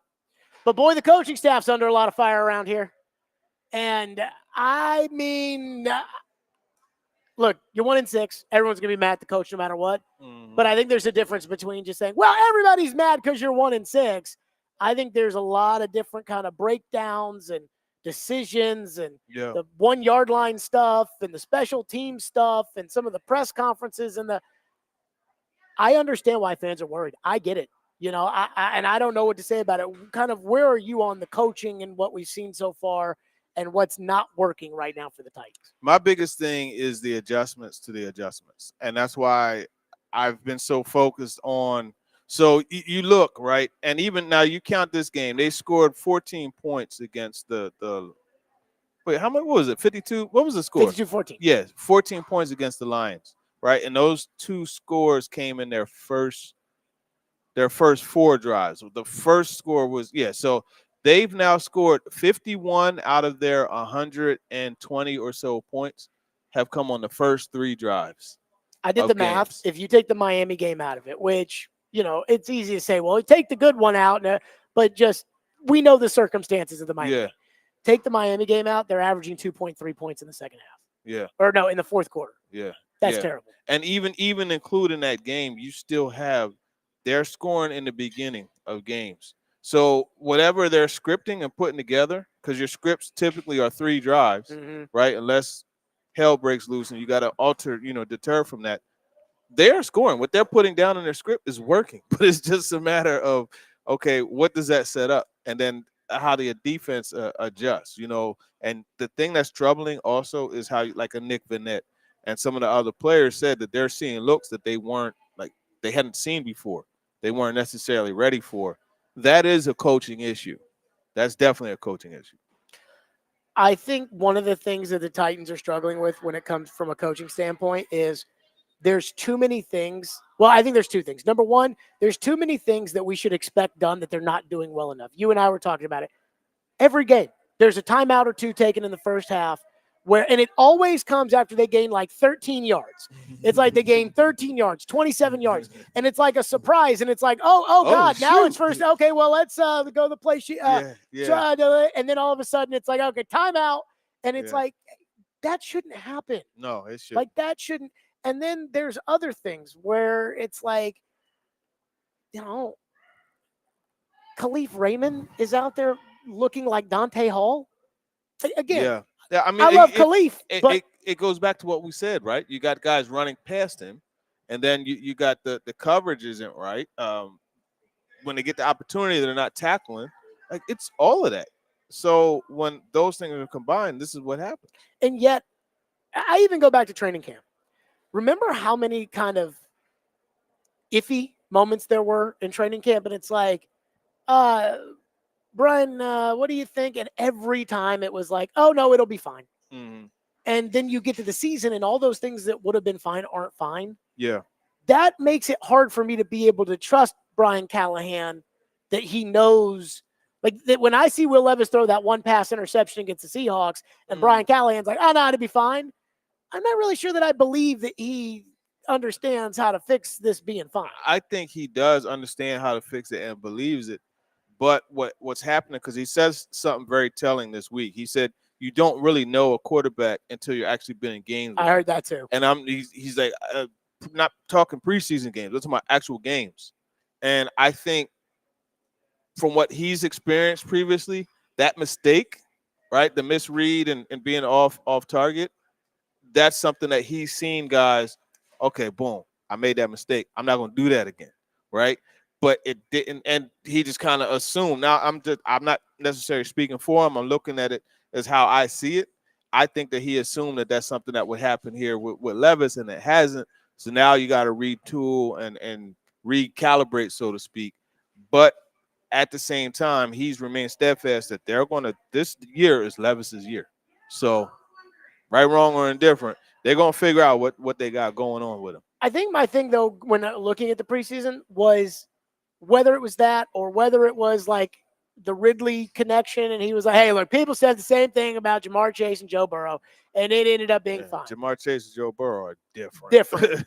and I think he's learning that the hard way. Yeah. You know, I think but at the same time, it's like these were issues in camp that, you know, would be, oh, well, Denard's defense is just really good. Or, oh, well, and it's like, no, these are problems. And it's hard for me to believe that, like, to have confidence in him when he's not seeing the problem in practice, and then the problems are happening in the games, and there's really no answer for it. You know, and I look at special teams as another thing. Like, again, we can break down what's happening in the special teams. You were in that press conference today. It was not good. It sounded like a gong show. Like, can you trust that guy to fix the special teams after what you? No. That's what's driving me crazy. When you tell me that effort was an issue in the Lions game, and then 2 questions later you say effort hasn't been an issue all year, like, I'm going to question that. I'm going to question it. And then I'm going to look at you for hiring the guy, and I'm going to look at you for saying, like, no, this guy, he played in the NFL. He knows. I'm like, I don't. But at the same time, I know Brian Callahan's not a dope. So I'm struggling with this kind of dichotomy, TD. Well, here's the thing. Just like the quarterback position, as he explained, you learn from playing and you learn from doing. The coaching position is no different. Remember the first year, and I'm not trying to make a comparison. I'm just bringing up another situation where people were on a guy early. Remember, everybody hated Vrabel early for, you know, the 4th down going forward. Oh, he went for every 4th down and every two-point conversion. And, yeah. But he adjusted and he learned. This is a new position for Brian Callahan. It's new in that he's not used to being up in the booth. He's down there. Like, you're going to have hiccups. Unfortunately for his case, the hiccups that he's having are a lot bigger than the hiccups the Texans had last year with DeMeco Ryans, right? Or that the well, you can't say Washington because Quinn was a head coach before, but you get what I'm saying. Sure. The first-year coach situation, there's a lot more adjustments that have to be had with Callahan than with some other first-year head coaches. Do you think Callahan has the mean bone in him to really hold people accountable? I'm not talking about, you know, we were there at training camp with Simmons today. He yelled at him, yeah. But I'm talking about, you know, really holding players and his assistant coaches and people in the building accountable. I don't know. It hasn't been proven to me. And coming in, I really thought so because I go back to that Bengals story. You know, Seahawks going into the bye against the 40. Like, he ripped them all. You know what I mean? But I don't know. I can't say for sure that he does. And I think when you look at, you know, Cole Anderson and the questions that he was asked about holding people accountable and the answers, I mean, right, wrong, or indifferent, that is an extension of Brian Callahan. Right? If you empower, like, if you hold people accountable, you got to empower people who are in power, like who are in charge in management positions, to hold people accountable also. And it filters up line. If he's that disheveled about it, how much does Callahan have things in order? And that's something that I have to question. Boy, it's not a lot of hope. No, I mean, look, and you could tell. I mean, like the social media streets are filthy right now. You know what I mean? And it's because everyone is so frustrated with these losses. And, you know, folks understand, like, I'm not lining up out there. You know what I mean? This ain't my fault. I'm just telling you what I see and explanations. So, you know, I might have to add you to the list. The problems with the Titans, we might have to add TD to the list. Yeah. To line it up there. Me, Mike Keith, and I saw people were coming after Mike Keith. 615-737-1025 is our phone number. I told TD before this segment, I said, I have a take. and I have a take with a capital T. And TD, I already know. Without TD, even though you have no idea what this is about to be about, do you? No. You're going to say I'm wrong. I know you're going to say I'm wrong. And I will go to my grave thinking what I think right now. We'll get to that coming up next here at Stillman and Company, 102.5 The Game.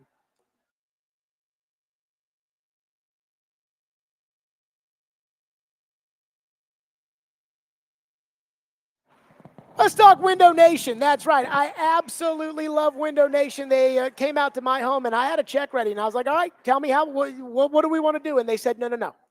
Your homes don't need new windows. I said, seriously? They said, yes. I said, well, I had a check ready to right here. So that gave me a lot of faith that these people are honest when it comes to taking care of your home. They're not going to sell you something just to sell you. They're going to sell you these energy efficient windows that keep the heat in when it's cold and keep the AC in when it's hot, but they're not going to push something on you that they don't think that you need. And that's why I'm proud to tell everybody about Window Nation. And guess what? Starting next month, tomorrow, Window Nation will take great care of you. Experts say that heating costs are increasing up to 23% this winter. And if your windows aren't from Window Nation, your money is literally going out the window. They have some of the best insulated windows so your heat stays inside. And right now, get amazing windows at 50% off. Plus, you could save even more money with 0% interest for 5 years. Hurry, because the sale ends November 30th. So schedule your fast in-home estimate right now at 866-90Nation or by visiting windownation.com. That's 866-90Nation, windownation.com.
Is the plan going to be similar to what it was heading into Buffalo, where you really test him on those? Yeah, it'll be a, we'll make sure that if he's feeling good and feeling up to it, then we'll ramp it up and see where he's at. We'll test all the throws, make sure he can make them all, make sure he feels confident in it, and then if he does, then we'll move forward. But we'll see how the week goes along. That was Brian Callahan talking about Will Levis. TD's with us for the TD Power Hour at Bridgestone Arena. TD, are you ready for my take with a capital T? Let's get it. I think Levis could have played last week, and I think Levis could have played the week before that. And I think what happened is when Levis went to the podium after the Colts game and he said, yeah, I couldn't make that throw because my arm's still bothering me, that was just enough daylight for Brian Callahan to say, oh, okay, you're not 100% healthy, then we're going to sit you for a couple of weeks. And I think that the number one reason why they did that was that they went to Amy and they said, Amy, if he plays in these two games against Buffalo and Detroit, there is going to be no coming back for him. The fans are going to be completely out on him. He's going to have zero confidence. So what we're going to do is we're going to say, hey, we want that to heal. And he's going to sit for 2 weeks. And we're going to try to see what Mason can do in these two games. And hopefully maybe it gives us a shot. But we don't want him getting murdered at Buffalo and Detroit and then coming back. So we want him to get a little time to heal and get a little time to watch from the side and get a little time to kind of take himself out of it. And then when we put him back out there, it'll be against the Patriots, who suck. That's my theory. I think part of that is true. Part of that is true in that they did want him to get rested. They wanted him to get healed. Levis himself said that, look, like, it hurt. And he should have come forward and told them that he wasn't feeling right going into the Colts game. He said that he's not going to do that again. And he said it's his decision. So I believe firmly that they did try to make sure that he could rest. I could buy the, hey, look, we don't want you going out there against Buffalo and Detroit because it could get ugly. And we want you to sit back and we're going to put the veteran in there and just let him operate. I could believe that too. I could believe those things. But bring him back for the Patriots. And bring him back for the Patriots as long as the shoulder was okay. And if you notice, they said that they are a little more extensive in their testing and more in touch with the medical team. Now, that's a fumble itself, right? Having not done that before, but this go round, they are. Mm-hmm. So that also tells you that, it's one of those things where they're dotting their I's, crossing the T's. And I believe Levis is going to play this weekend. I watched him throw. He was throwing, vertical passes with ease, throwing the mid-range and all that stuff. I think the shoulder's okay, but I don't believe that he was purposely held out. I think it was the perfect storm and that they needed to give that thing time. And it was good that he did get that time against the last two teams. I think if he didn't have an injury, they wouldn't have sat him in the Bills and Lions games just to sit him. But I think when they were like, well, are you sure? Okay, so that shoulder's not really okay. Well, let's take the Bills and Lions games off and we'll get you ready for the Patriots. Now, if he doesn't play on Sunday, then I'll say I was wrong because then it will prove that it wasn't to bring him back for the Patriots. And I don't even know who's after the Patriots. That's how sad of a season we're looking at here. Chargers.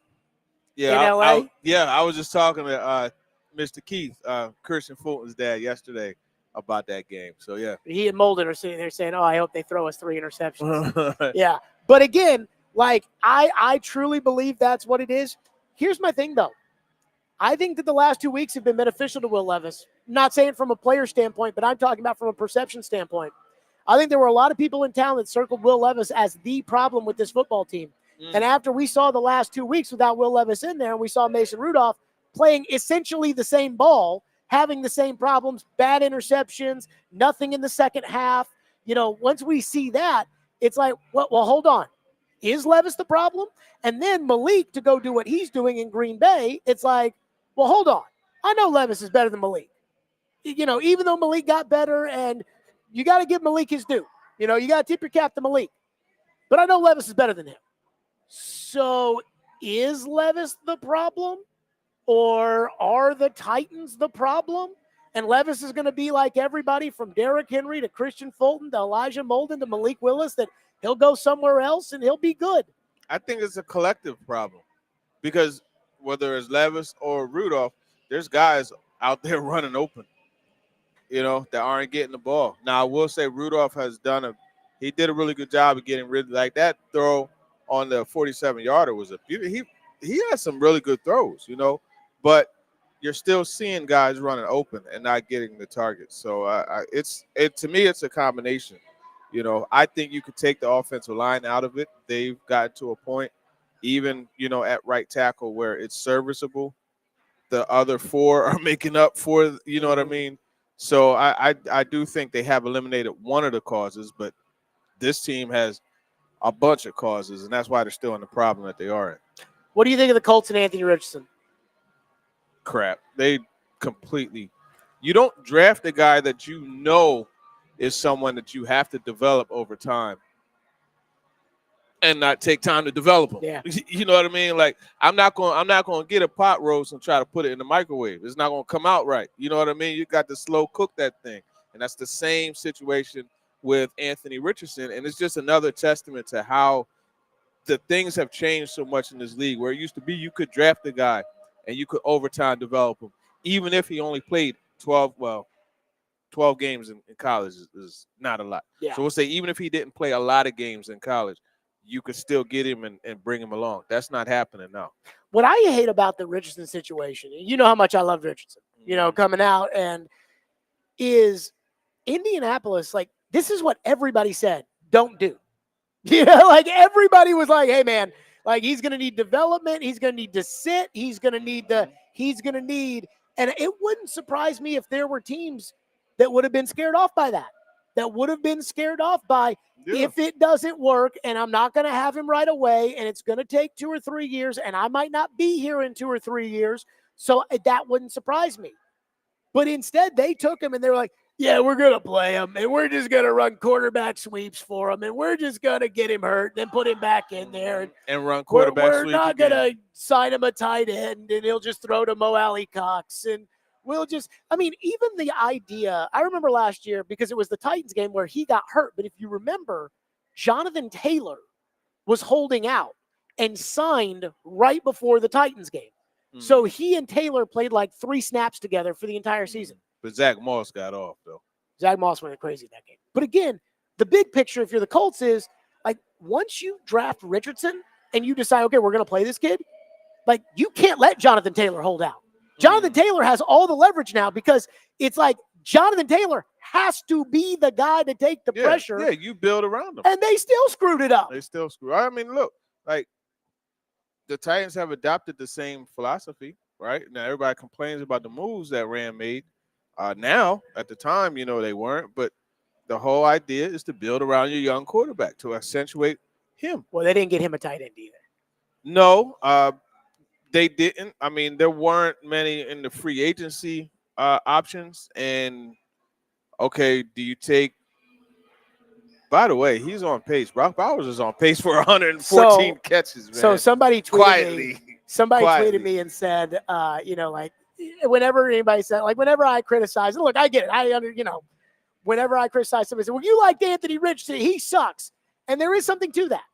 But then somebody tweeted me and they were like, well, you wanted Brock Bowers. And I'm like, bro, he leads the NFL in receptions. He's on pace to break Puka Nakua's record. And he plays on a terrible team. And the thing that's crazy, Michael Mayer behind him, this is another highly drafted tight end. He has like 4 catches for 21 yards. So it's clearly Brock Bowers' show. You know what I mean? But you talk about the tight end, like, do you take him at 7 and neglect the offensive line? Because if you do, then we're talking. I'll tell you the thing that they didn't do that I said to do, and you remember how much I pressed that this guy is a good player. Washington's right tackle. What's his name? Oh, Roger Rosengarten, 62 overall to the Baltimore Ravens. Over there in Baltimore doing the thing. And not only that, Michael Penix is a left-handed quarterback. So when you're playing right tackle for a left-handed quarterback, you have to really be able to move like a left tackle. These are the things I was saying. And so, again, like anytime you criticize moves that are made, it's like, well, that's just hindsight. J.C. Latham is a good player. Like that is the player that you draft 7th overall that plays left tackle. That is, I do wonder, like if you knowing that their quarterbacks, and those teams wanted them, and apparently this quarterback class is very good from what Field Yates and all the. I talked to somebody who is in the league today, and he was like, "Yeah, it's bad." Well, I mean, Cam and Shador. After that, it's like, okay, Probably like, what's left? Right. But I'm like, should you have traded back with the idea of, okay, we may lose Latham by trading back, we may not, but we can still get one of these guys, and it's Latham, Bowers, Fashanu, Fuaga, like, okay, let's trade back, pick up a second or pick up a first in next year's draft or something to move back, but we'll still get one of these guys. And that's where I have a hard time getting on board with this whole rebuilding thing, because I'm like, if it was a rebuild, then the priority on more picks would have been higher than on getting the tackle that they felt like they needed. Yes and no. I know J.C. Latham was a top 5 player on their board. So looking at it, knowing because of, and does that include the 3 quarterbacks? Yes. Yeah. And it's including Malik Neighbors. Yeah. He was a top 5 player on their board. So knowing that, right, I get them taking him at 7. Because, yeah, you do want swings. Where was Marvin? Number, I got it. Let me just chill. He was. I'll put it this way. He was higher than Latham. Okay, but which means one of the quarterbacks wasn't in the top 5. Basically, the one they're playing on Sunday. By the way, I got to give it to you because I was a May over Daniels guy, and Daniels is just he's dog. Yeah. I mean, I've been watching him since his freshman year. You know what I mean? But no, when you have that situation, right, sometimes you do have to go quality over quantity. When there's that much separation like there was between Latham and the other guys on their board. We'll get your phones for TD next. 615-737-1025. Stillman and Company on 1025 The Game.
Stillman and Company live from Bridgestone Arena. TD is here for the TD Power Hour.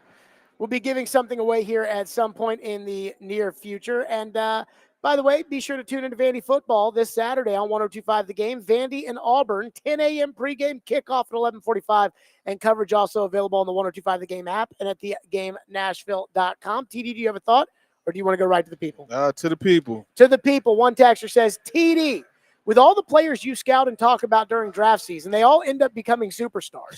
Are you able to call up Rand Carthon and say, hey, take a hard look at this guy because they need all the help they can get? No, I'm not going to take that much credit because there's a bunch of guys that, I put a lot of stock in that don't end up being good. I think Rand and A.J. Highsmith and A-Rob and, Chad Brink and all of them, they have their own job to do. They'll continue doing it. We'll see how it works out. It hasn't been good enough to this point, I'll be honest. So, can I ask you a question about the whole Vrabel thing? How much say did Mike Vrabel have last year in the personnel and the picks, and how different is it this year? Oh, it was a lot. It was a lot. That was a part of the big problem where there wasn't enough of a shift off of his, and even the players have told you, it's different now, whereas everything isn't just in one box. There's more boxes. It was more of a my way or the highway type of thing, and unfortunately for Mike Vrabel, it became the highway. One texter into the text line says, TD, what in the world are the Titans playing for the rest of this season? And even though Callahan said they're not tanking, what good does winning do for this team? Yeah, I mean, they're playing for the fans, right? They're playing for themselves. As I can only speak for this fan, I want them to lose. Yeah, and I get it. And it's funny because I had a long conversation with Tyler Boyd about this. And it's just like, yeah, as a fan, it's easy for you to say that, right? But you're not the one putting in that work, sweating and in some case bleeding and some case crying because of the stuff that goes on. It's hard to do all of that and give up because you do all that work and Sunday, that's the prize for you. Like that's the reward to play on Sunday and to win. So if you take away that reward, what the heck are you playing for? That's why I firmly believe that they're not tanking. And then in addition to that, winning, yeah, the draft pick situation, you do want it to be better. But like I was talking to Tyler Boyd about, who's to guarantee you that guy's going to be good? Well, and then I think about this from Tyler Boyd's standpoint like this. Like, I don't play Madden football, but a lot of people play Madden football. Mm-hmm. I don't know what his ranking on Madden football is, but if he goes out there and plays like crap, his ranking goes down. Yeah. And then again, teams around the league, they're like, well, he's not very good because he didn't do this, and this. No, absolutely. And so the fact that the Titans get the number one pick, what does that do for him? He's not going, he's on a 1-year deal. So it doesn't do anything for him. Doesn't do anything. So I don't ever think the players, are the ones that kind of give up. I think the coaches, too, don't give up. I think in some cases. Think about it. If you're Brian Callahan, right? Oh, he's getting hammered in town. Hammered. But on top of that, if you're Brian Callahan and the team ends up 2-15, is your job guaranteed? Heck no. Heck no. It's not. So you're playing to win, too. When he says that we're playing for our jobs, they literally are playing for their jobs. Texture says, TD, you're on the clock. Shador or Ward? Oh, it's easy. Shador. Like, I don't have to be on the clock for 10 seconds. I'll say Shador. I love Cam Ward. Love him. He's an awesome player. I love the fact that, he went from a lightly regarded player in Texas to Washington State. And, he's here now with Miami, a Heisman candidate. But I think Shador, when you look at him, he matches what the Titans need. He's already used to playing behind poor offensive line. But more importantly, in being used to that and just seeing how he is, the kid is unwavered, right? He's always on time with his throws. He's very accurate. He could throw down the field, intermediate, check down, whatever you need him to do. He has drawn comparisons to Joe Burrow, just as far as the style of play. Mm-hmm. We know Joe Burrow works in this scheme, so I think Shador would be the better fit. Does the size not worry you? No. Does the size worry about Jared Goff? Is Jared Goff small? He's 6'4", but he's like 215. Shador is listed 6'2", 214, 213. So he's probably more like 205. Probably in the 205 to 210 range, but that's still fine. Like with Bryce Young, I was more worried, and not that Shador's Bryce Young. It's the height issue with Bryce Young. Well, I was more worried about him getting, crunched in like a car accident kind of thing. Yeah. But all these guys lie anyways. Like I think I told you that I got my credential at the Super Bowl you in saw Arizona. Kyler? Yeah, Kyler was like in the next window next to me. So I'm like, yeah, Jared Stillman, Nashville. I was like, yeah, and then there's Kyler. Like, imagine like we were going to go vote, and he's voting next to me. And I looked at Kyler Murray, and I'm like, this dude's as tall as I am. I always look at him when he runs, and he looks like a little kid that stole something, is running from his dad or something. That's funny. Looks like Mario before he gets a mushroom and gets bigger. Let's go to James in Ashland City, who's up next. James, you're on with TD. Thank you for calling. Go ahead. Hey, Jared, thanks for getting me in before the top of the hour. TD, love it when I get a chance to listen. Usually I'm at work this time of night. But we've talked on the show, Jared has repeatedly during football season about different ways why this team's not performing. We've talked about the quarterback. We've talked about the culture. We've talked about the offensive line. I just want to hear from you. What is wrong with the Titans? And in your personal opinion, Jared has said it before. We know Levis has the physical talent to be successful, but does he have it between the ears? And what other problems with this team have we not discussed could be an issue? Or do we have a culture problem here? And I'll hang up and listen. And Jared, thanks for getting me in at the top of the hour. Yep, thanks, James. Yeah, James, appreciate it. I don't think there's a culture issue. I think there's just we don't have a lot of time. Look, you need better play from the quarterback. I just think there's a talent issue and a coming together issue, and coaching wise, there's an issue making the adjustments. And then when you talk about the culture, I don't think anything. I think Amy is doing a. I just wrote up his fine bear. I job. just wrote the owner. But I think the culture one is interesting because something just dropped on me. The fact that when things go wrong, there are guys checking out. They have to figure out a way to adjust that. Mm-hmm. They have to figure that out. And that's a part of, something I've said before about the positive mindset, right? A negative mindset checks out. You're like, oh, here we go again with this bull ass, yada, yada, yada. You look at the Dolphins game last year, right? Mm-hmm. Diego Conco told me that they started to get on that, but then he and others were like, hey, no, F that. We're not going to keep having this happen. We're going to win. We're not going to have – D-Hop told me. We thought about what happened in Pittsburgh, and we said we're not going to have that again. Somebody has to emerge and be that person. That's the issue right there, if you ask me. In addition to the not making the adjustments, the poor quarterback play, the receivers dropping passes. There's nobody on this team where you say, okay, that person right there changes the outcome of games. And that has to get better too. Bill is up next here on talking with on the TD Power Hour. Bill, you got TD.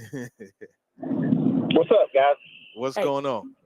Hey, man, I got a real quick question. Where do y'all think Deion will end up after this year? Is there any chance he ends up in Dallas? And is there any chance that Shador goes with him to Dallas? I mean, do you see Deion going to Dallas and having Dak and letting his son go somewhere else?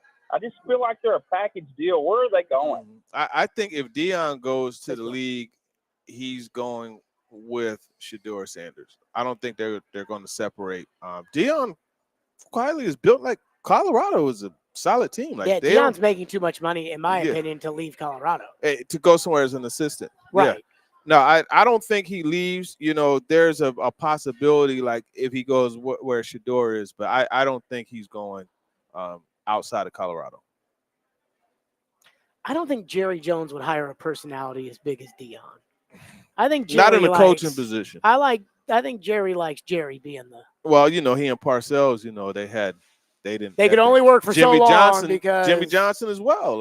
So I actually think the next coach, if they fire Mike, I think Mike Vrabel's going to be the next coach of the Cowboys if they fire Mike McCarthy, because I think Vrabel's fine with Jerry, parading around like Jerry Jones, and he can just sit there on the sideline and groan over in half. Like I Vrabel could see likes to. Vrabel telling him to go, himself, and being like, "Oh." I think Vrabel's going to be smarter the second time around.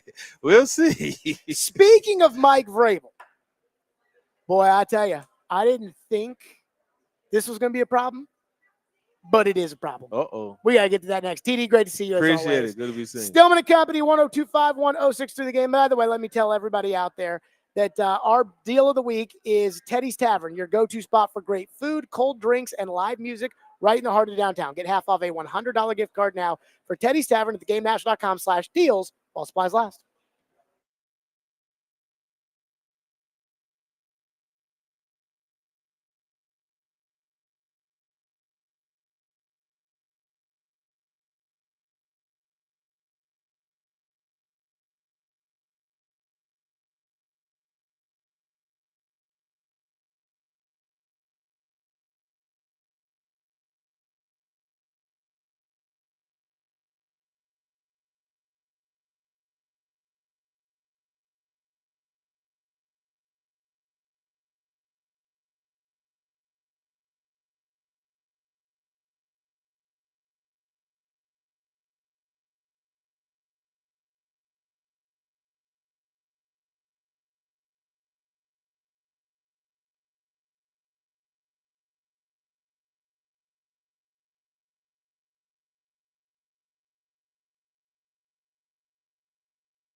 Stillman and Company, 102.5, 106.3 The Game, streaming live on Twitter, Twitch, YouTube, and Facebook live from the Busy Bee Plumbing, Heating, and Air Conditioning Game Nashville Studios, Bridgestone Arena Predators night, taking on the Edmonton Oilers, the Connor McDavidless Edmonton Oilers, right here at 7 o'clock.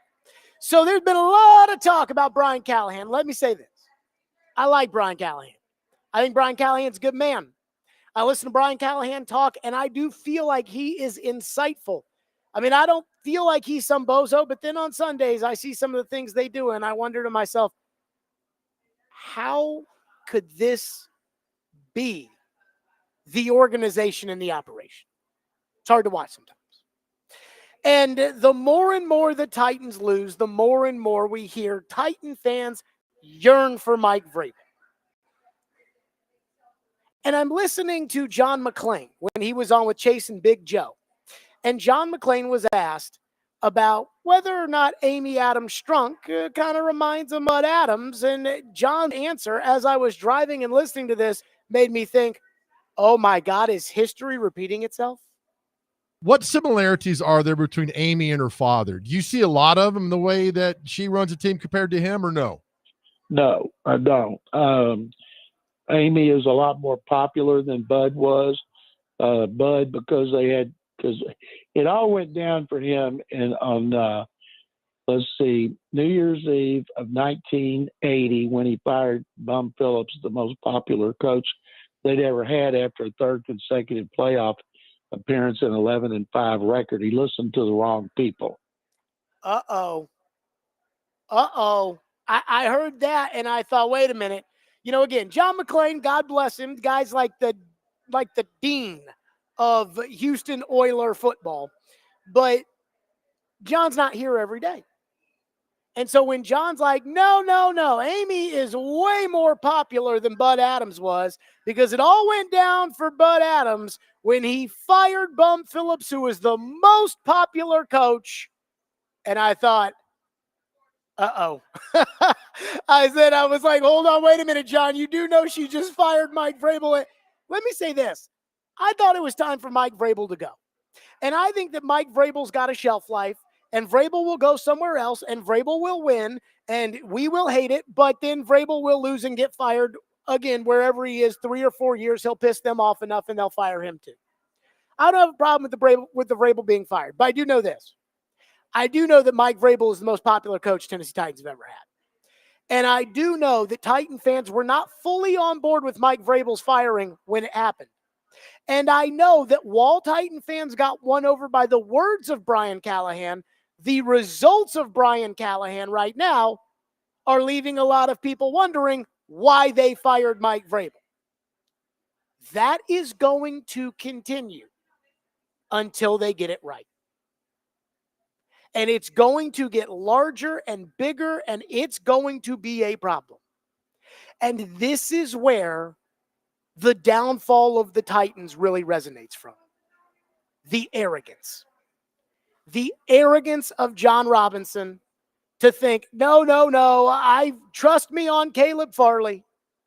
The arrogance of Mike Vrabel, no, trust me on Todd Downing. And the arrogance of Amy Adams Strunk, no, I'm going to get my own front office and my own collaborative coach and my own and this and that and that. And Titan fans are not going to forgive her if this coaching staff does not win. And it will be compounded next year because Mike Vrabel's going to get a head coaching job in the NFL. And when Mike Vrabel gets a head coaching job in the NFL next year and he wins, and I'm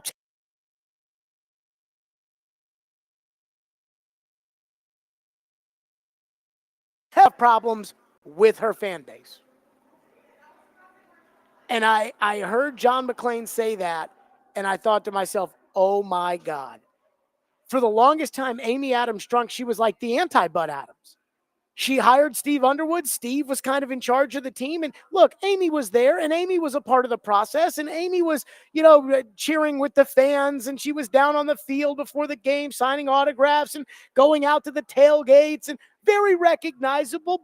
John was right. She was popular, and she was doing a good job.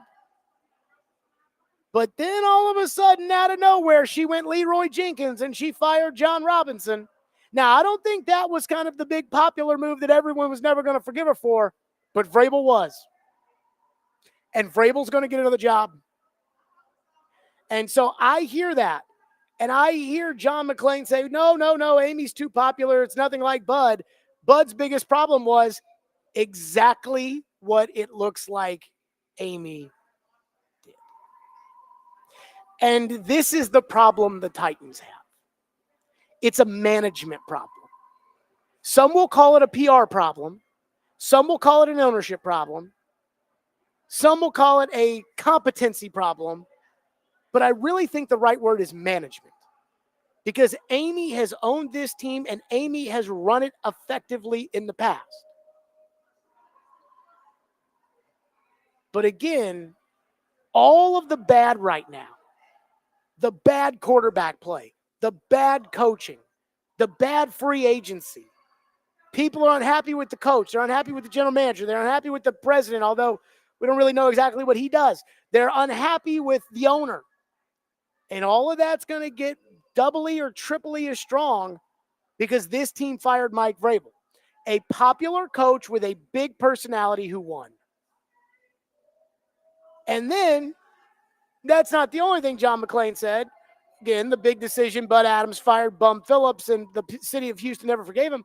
But the reason why he fired Bum Phillips, that also is a little concerning for the 2024 Titans. A lot of owners listen to the wrong people. And in that case, Lad Herzig, a 34-year-old team controller in charge of finances, wanted to be the general manager. So he talked Bud into firing Bum because he said he's trading all the draft picks and mortgaging the future. At some point, the team's going to crash and dive. So Bud kind of panicked and made a decision that haunted him for the rest of his life. I mean, again, I hope this doesn't haunt Amy for the rest of her life. The way that John McClain said firing Bum Phillips haunted. I mean, I hope Brian Callahan ends up being the guy. If we were betting, I would bet against it. But again, I hope that's what happens. But he said, hey, Bud Adams listened to the wrong guys. And I'm starting to wonder, did Amy listen to the wrong people? You know, everybody told me this week, they said Amy wanted to be Detroit. Amy wanted to be what they have with Brad Holmes and Dan Campbell, and that's what Amy wants to be. Well, we saw Detroit on Sunday. You ain't Detroit. I don't know who she was listening to that made her want to be Detroit, but what it did was it basically turned her away from John Robinson and Mike Vrabel. In fact, the Diana Rossini story, the one that we talked about yesterday, after Vrabel got fired, it said, Amy Adams Strunk considered firing Mike Vrabel after the 2022 season and starting fresh in 2023. She didn't do that because she thought Vrabel was a good coach, wanted to keep Vrabel, whatever. But right now it feels like a coming inflection point. You're moving into a new stadium and fans want a product they can be proud of. Regardless of whether or not Mike Vrabel was getting the results. And again, I would have fired Mike Vrabel too. But whether or not Vrabel was getting the results that you wanted, fans believed in Vrabel. Fans thought Vrabel was a good coach. Fans liked Vrabel. You know, as much as, well, he's too much of an a-hole. You guys love that stuff, especially when they won with it. I'm telling you. Moving into a new stadium, selling PSLs. It's already a problem now, but if this team's bad, and the fans get more and more and more mad at the owner over firing Mike Vrabel, what's going to happen is you're just going to become one of these cities and havens for visiting fans. You think it's bad now, move into a new stadium, see what happens. Fans will pay new stadium. Buffalo Bill fans will pay new stadium prices to come to Nashville, Tennessee to watch the Bills play.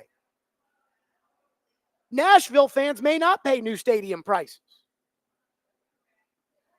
So right now, I worry about what this all means for Amy, given the fact that she's the one who said she fired Mike Vrabel. She's the one who said that the last 2 seasons were disappointing and that they were unacceptable, and she wants to bring Lombardi trophies, and they've gotten worse. And fans have no faith in all the moves that have been made. And right now, I wonder if the Titans understand how dangerous the path that they're taking right now with their fans, with all the ball didn't bounce our way press conferences, with all the sunshine pumping and the lack of results. I wonder if she realizes how bad that might end up being for her. Like, this is, I'd say Amy is still a little bit more popular than she is unpopular. But if this continues down this path and Mike Vrabel goes somewhere else, Titan fans will hold that against her forever. 615-737-1025, which is our phone number. We'll get to some of your phones on this. 615-737-1025. And this is, I think, one of the problems here. That, again, when you don't think that there could be a negative outcome, this is what happens to you. We'll get to it next. It's Stillman and Company on 102.5 The Game.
I don't think it's very common that a fan base is yearning for the fired coach.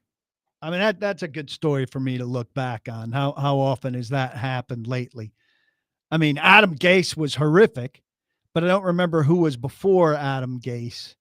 And Jets fans probably preferred who was before Adam Gase because Adam Gase was so bad. Are we there? I don't know. I mean, I think people like Brian Callahan personally, and they should. And he's far less abrasive than Mike Vrabel, which is part of why he was the guy.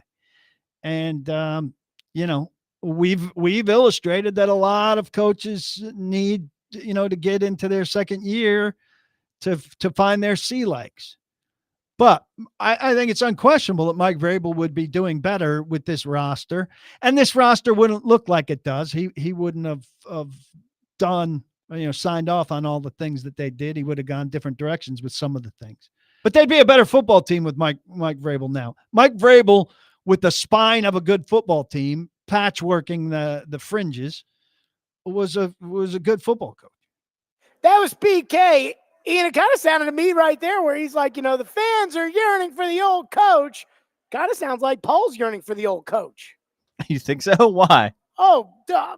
Paul loved Vrabel. What are you talking about? Paul freaking loved Vrabel. Like, I know they used to get into it, and I'm not going to say that was all for show, because I do think deep down inside, I think there's a part of Vrabel that really hated Paul. But, like, Paul loved Vrabel. Like, they loved each other. And then, again, love-hate relationship there? Yeah. Like, I think Vrabel just hates me.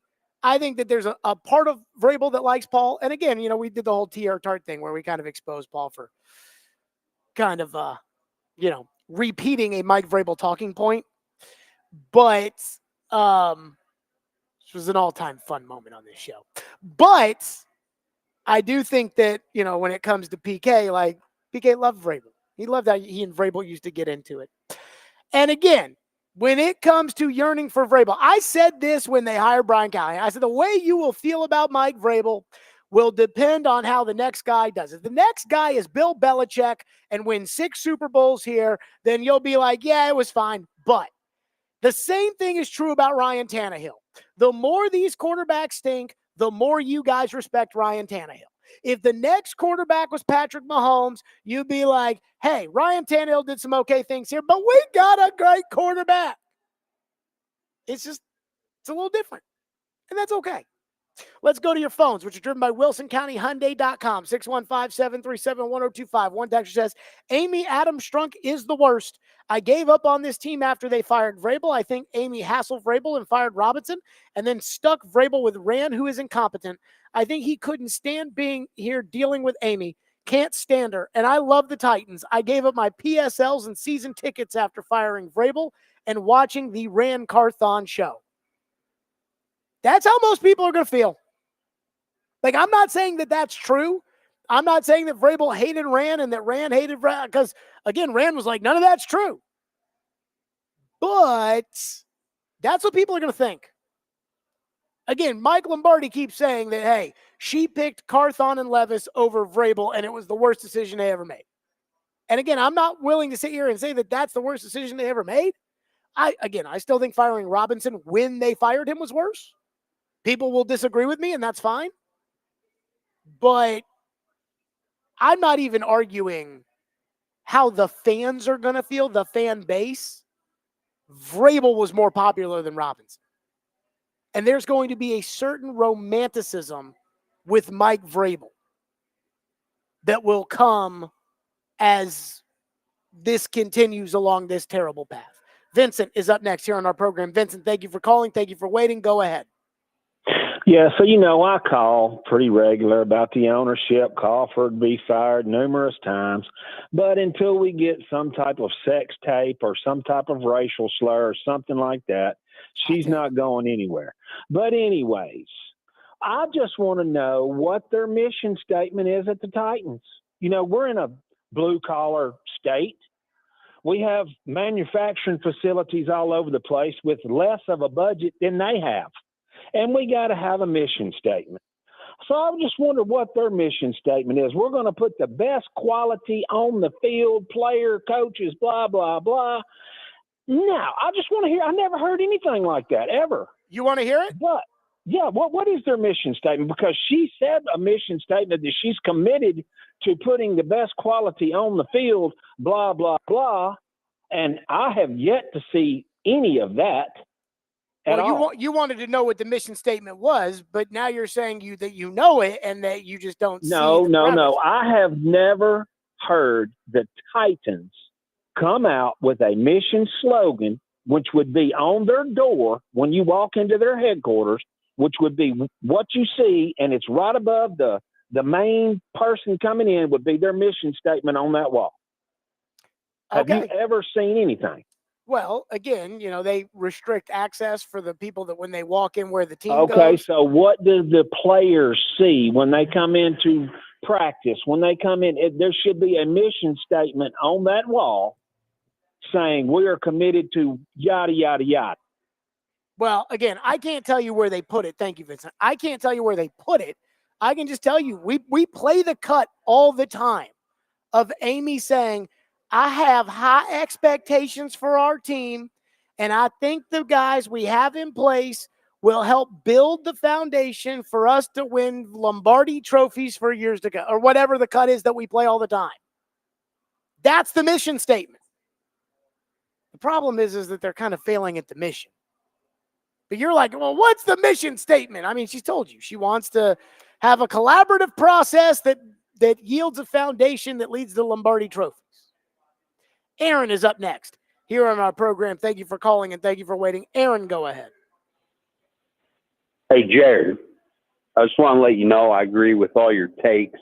Thank you. All the haters out there, you don't hate. You love the Titans like I do. And we need a clean house. We need experienced people. And I agree with you 100%, man. Well, I appreciate and I don't know that. why people are, fighting with you.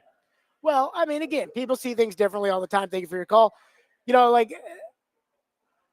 Again, not everybody believes what I believe. It's like Mike in Clarksville says, Jared, would you explain exactly how you would fix the situation we are in? First to last steps. Thanks and love the show. Well, Mike, a couple of weeks ago, I want to say it was last week, that I was like, all right, I'm going to just lay this out for what they have to do right now. And I want to say it probably took me 30 minutes to totally explain each and every decision. I can't remember how many, 4 or 5 steps, something like that. Yeah. But again, the reality is I think the Titans need to clean house on the decision-making front, and they need to bring in an experienced football guy to run the operation. Again, the first name that jumps off the page for me is Rick Spielman, who used to run the Vikings. And Rick Spielman would be your president, GM, whatever he wants to call himself, but Rick would run the team. And then when it comes to Brian Callahan, Rick would decide what to do there. And then when it comes to the quarterback, Rick Spielman would decide. Whether it's Rick Spielman, Thomas Dimitrov, Mark Dominic, it'd be one of these guys that has experience, that has done it before, that has run an organization. Mark Dominic came on our show ahead of the draft. And Mark Dominic said, I asked him, because remember, Mark Dominic just loved Brock Bowers. Loved him. In fact, I think he was the one that convinced me on Bowers after Joe Alt went off the board, which was a very traumatizing moment on the draft night show. But he loved Bowers. Loved him. And I said to him, I go, okay, if you're Rand Carthon and Bill Callahan and Brian Callahan are saying to you, we need Joe Alt. We need Joe Alt. This is the guy we need. And you love Brock Bowers. What do you do? And Mark Dominic said, 35-year-old Mark Dominic in his second year as a general manager probably listens to Brian Callahan and Bill Callahan. Mark Dominic at 52 years old takes Brock Bowers and says, we'll figure it out. And that's the kind of stuff that I'm looking for. Somebody that's already been through that knows, hey man, I'm going down with the ship based on what I want to do. And so that's the kind of guy, because I don't think there's any real, Amy doesn't know anything about football, and Burke Nihill doesn't know anything about football. And so those guys don't need to be making football decisions. But they need somebody that has the experience and isn't, driving around with training wheels. And hey, it might have worked for the Lions to do it their way, but it's not working here doing it your way. So that's what I would do. Again, Rick Spielman, Mark Dominic, Thomas Dimitrov, all those kind of guys, former GMs that have the experience. And again, your experience doesn't have to be great. We can nitpick every single one of these guys. Let's use Dimitrov as an example.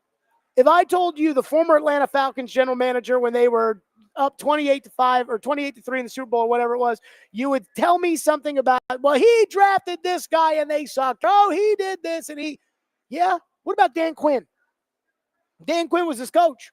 Dan Quinn blew a 25-point lead in the Super Bowl. You think Washington is upset with their decision to hire Dan Quinn?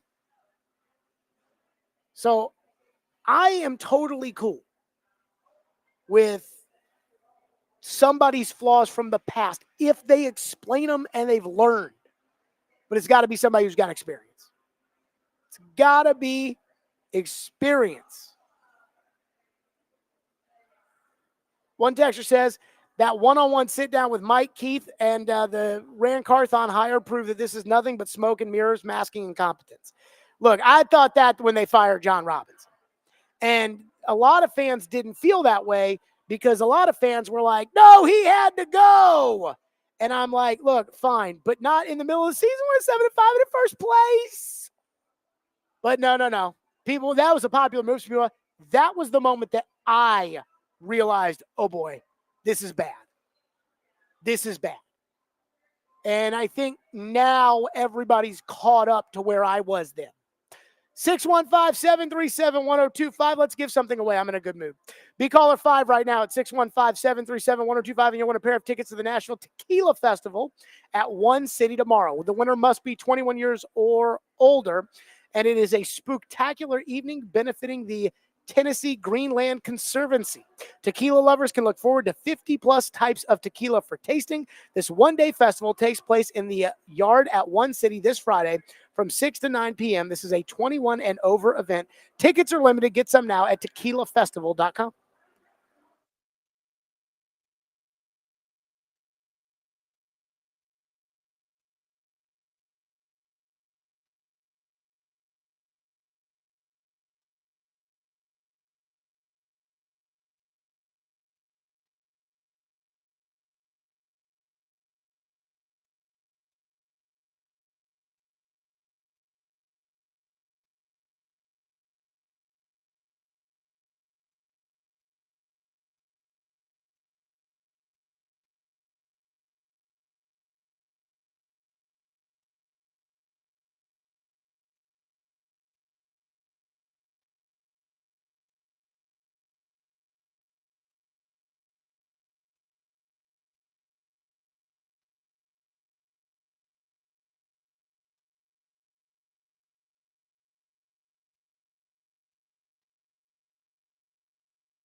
Tune in to 94.9 The Fan this Saturday at 2:30 for our college football game of the week, Florida and Georgia, presented by Twin Peaks. Take your tailgate to Twin Peaks, home of 29-degree drafts and wall-to-wall sports.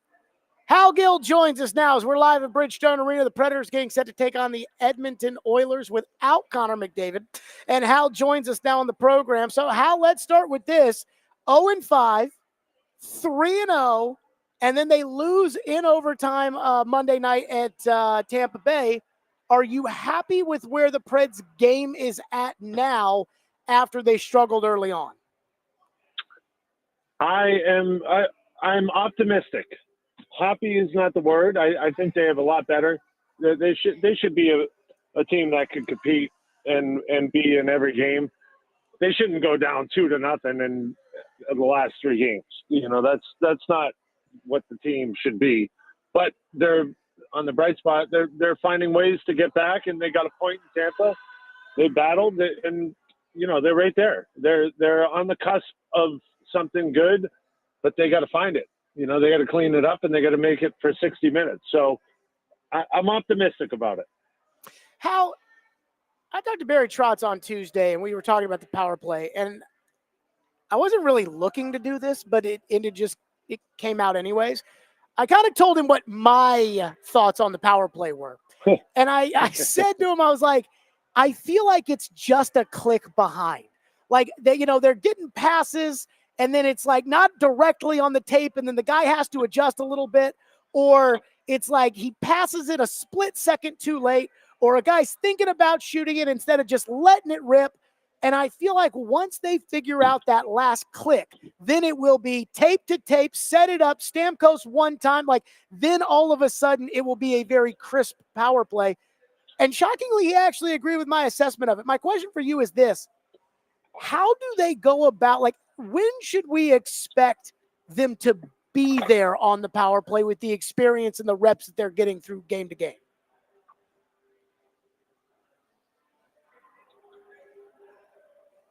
Hal? I lost you, Jared. Are you there? Yeah. So I think I lost you. Sorry. On my way into the rink, and I heard your question, and I actually agree with you, Jared. I think that's a great take because it's just not crisp. There's a little hesitation, but that comes with playing with different people. I think, look at what Steven Stamkos is coming, one of the deadliest power plays in Tampa with Kucherov, Hedman, Point, Stamkos. That was a crazy power play, and they knew exactly what they were doing. And as soon as one guy moved somewhere, the timing was there, and they just bang, bang, bang, boom, goal. And I think that's what the Preds are trying to work for. It takes some time to get that chemistry and to get that little, and sometimes it could be as much as, 2 feet move left and 2 feet move right, and then it changes the shooting angle, and then the play gets, it has to slow down because you have to adjust to it. So I think it's going to come. The good part about it is, like, all season long, we've seen them move it around, and you go, whoa, oh, that was close. And I think that's exactly what you're talking about, is that it's close, but it's not there. And that's what I think they need to work to get, is they got to get it there. How, as a player, put yourself in the skates of this team right now. This time last week, or at least, this time last week or Tuesday of last week, whenever it was, before the Boston game, it was like, just get a win. It doesn't matter what you do, just figure out how to get a win. And then you can go about figuring out to gel, the line combinations, the defensive pairings, those kind of things. Now that they've gotten 3 of them and they got a point the other night, are they able to kind of take the pressure off, get into the vibe of the season, and really start to figure out what the identity of this team is? Or is it too much still about trying to dig out of that 0-5 hole? No, I think once you get a win, it's so important to get a little bit of confidence, and I think they've gotten confidence in different ways.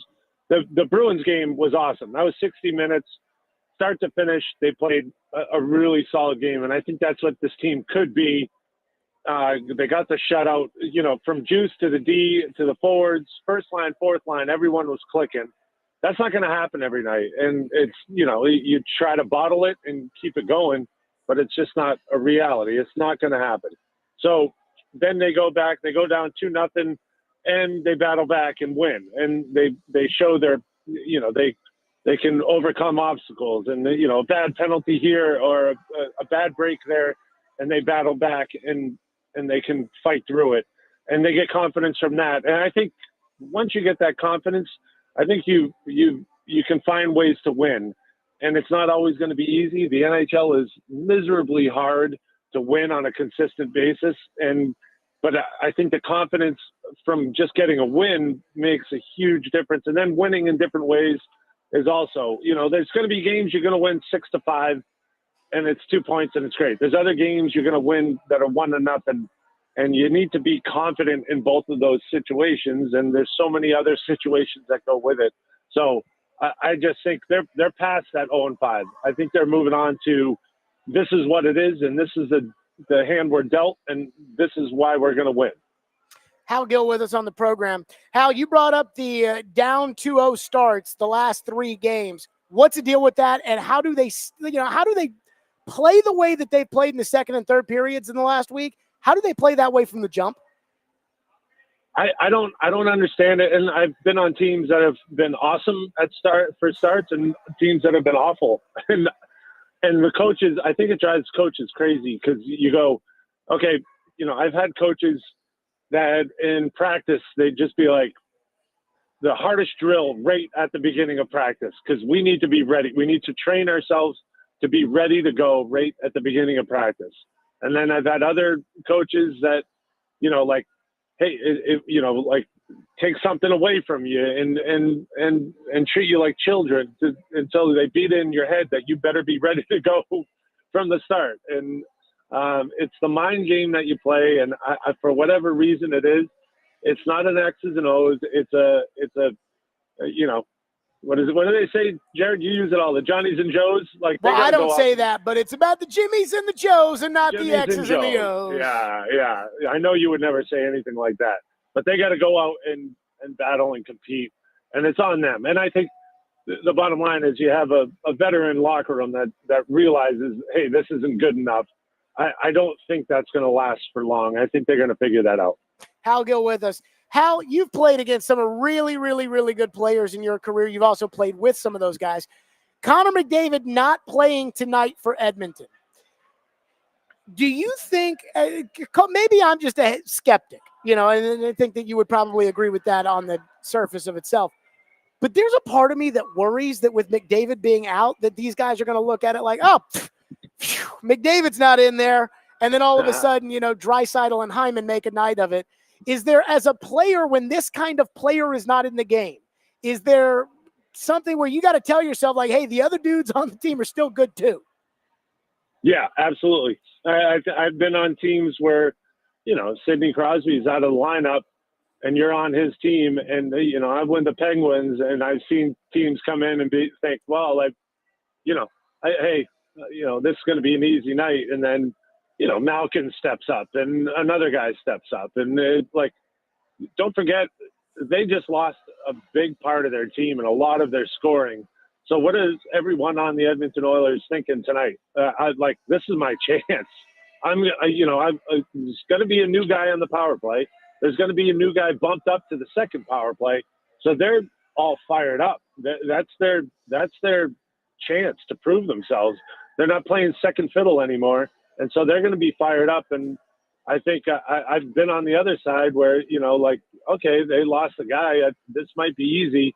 And you learn pretty quick throughout the league. And you can't take any team for granted. And you go back to preseason games when you're playing against a bunch of AHL guys and you say, this is going to be a joke. And then all of a sudden these guys work their butt off and they play hard against you. And then you're in one going in the third period going, how are we going to win this game? These guys are going crazy. And, it's human nature. You have to fight through it. And you have to do your job. Go out there. I don't care who's on the ice. Go do your job. Don't worry about if McDavid's there or not. Just go play your game. Yeah. Hal Gill on our program. Hal, great stuff. Appreciate you. We'll talk soon. Sounds good. Enjoy the game, guys. Yep. Hal Gill on our program. Predators game day is next. Stillman and Company on 102.5 The Game.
Predators Game Day is presented by TJ Anderson Homes of Benchmark Realty, online at tjandersonhomes.com. List your home with TJ to get your house seen, heard, and sold. Tonight, the Predators take on the Edmonton Oilers, Bridgestone Arena, 7 o'clock, right here on 102.5 and 106.3 The Game, and it's also on ESPN Plus and Hulu. By the way, Ian, I don't understand this. Every ESPN Plus game, it says ESPN Plus and Hulu. So if you have Hulu Live, do you get the game for free? Yes. Okay. I did not know that. I have ESPN Plus. I don't have Hulu Live. But so if you have Hulu Live, do you get ESPN Plus? I don't know if that's true. I don't know about that. Or actually. just for the NHL games that are on there? Couldn't tell you. And is there a channel on Hulu Live that's like ESPN Plus NHL? Well, I don't know, but if you pull up Hulu on the smart TV, you will see the feed for the Preds game, and not if you just go to Hulu and not ESPN Plus, you'll still see the feed for the game. Okay, fascinating stuff. The Predators take on the Edmonton Oilers. The Predators riding a 4-game point streak. The Predators are 3-5-1, good for 7 points. The Oilers are 4-5-1, good for 9 points. But the big news today is that Connor McDavid is out for the Edmonton Oilers. Meanwhile, the Predators need to start getting more shots in high danger areas. Here's Coach Andrew Burnett. I don't think we're getting into the inside nearly enough. I think we've been a little bit perimeter, a little cute. In the times when we have traveled through the good ice, we've looked to pass it off multiple times. So we're missing some great opportunities in some great areas that make us a lot more dangerous than we are right now. So we got some work to do there. And tonight will be a good opportunity to do so against the Edmonton Oilers. Edmonton off to kind of a funky start as well. So this is a big one. And I would just say don't overlook Edmonton just because McDavid's out tonight. This is one the Predators need to get. That's going to do it for us. We are out of here. Great show today. Max is sitting right here. We got a candy bucket in front of us. Come bother Max today right here at Barrel House with all the Halloween candy in front of him. Stillman and Company. We'll see everybody tomorrow at 2.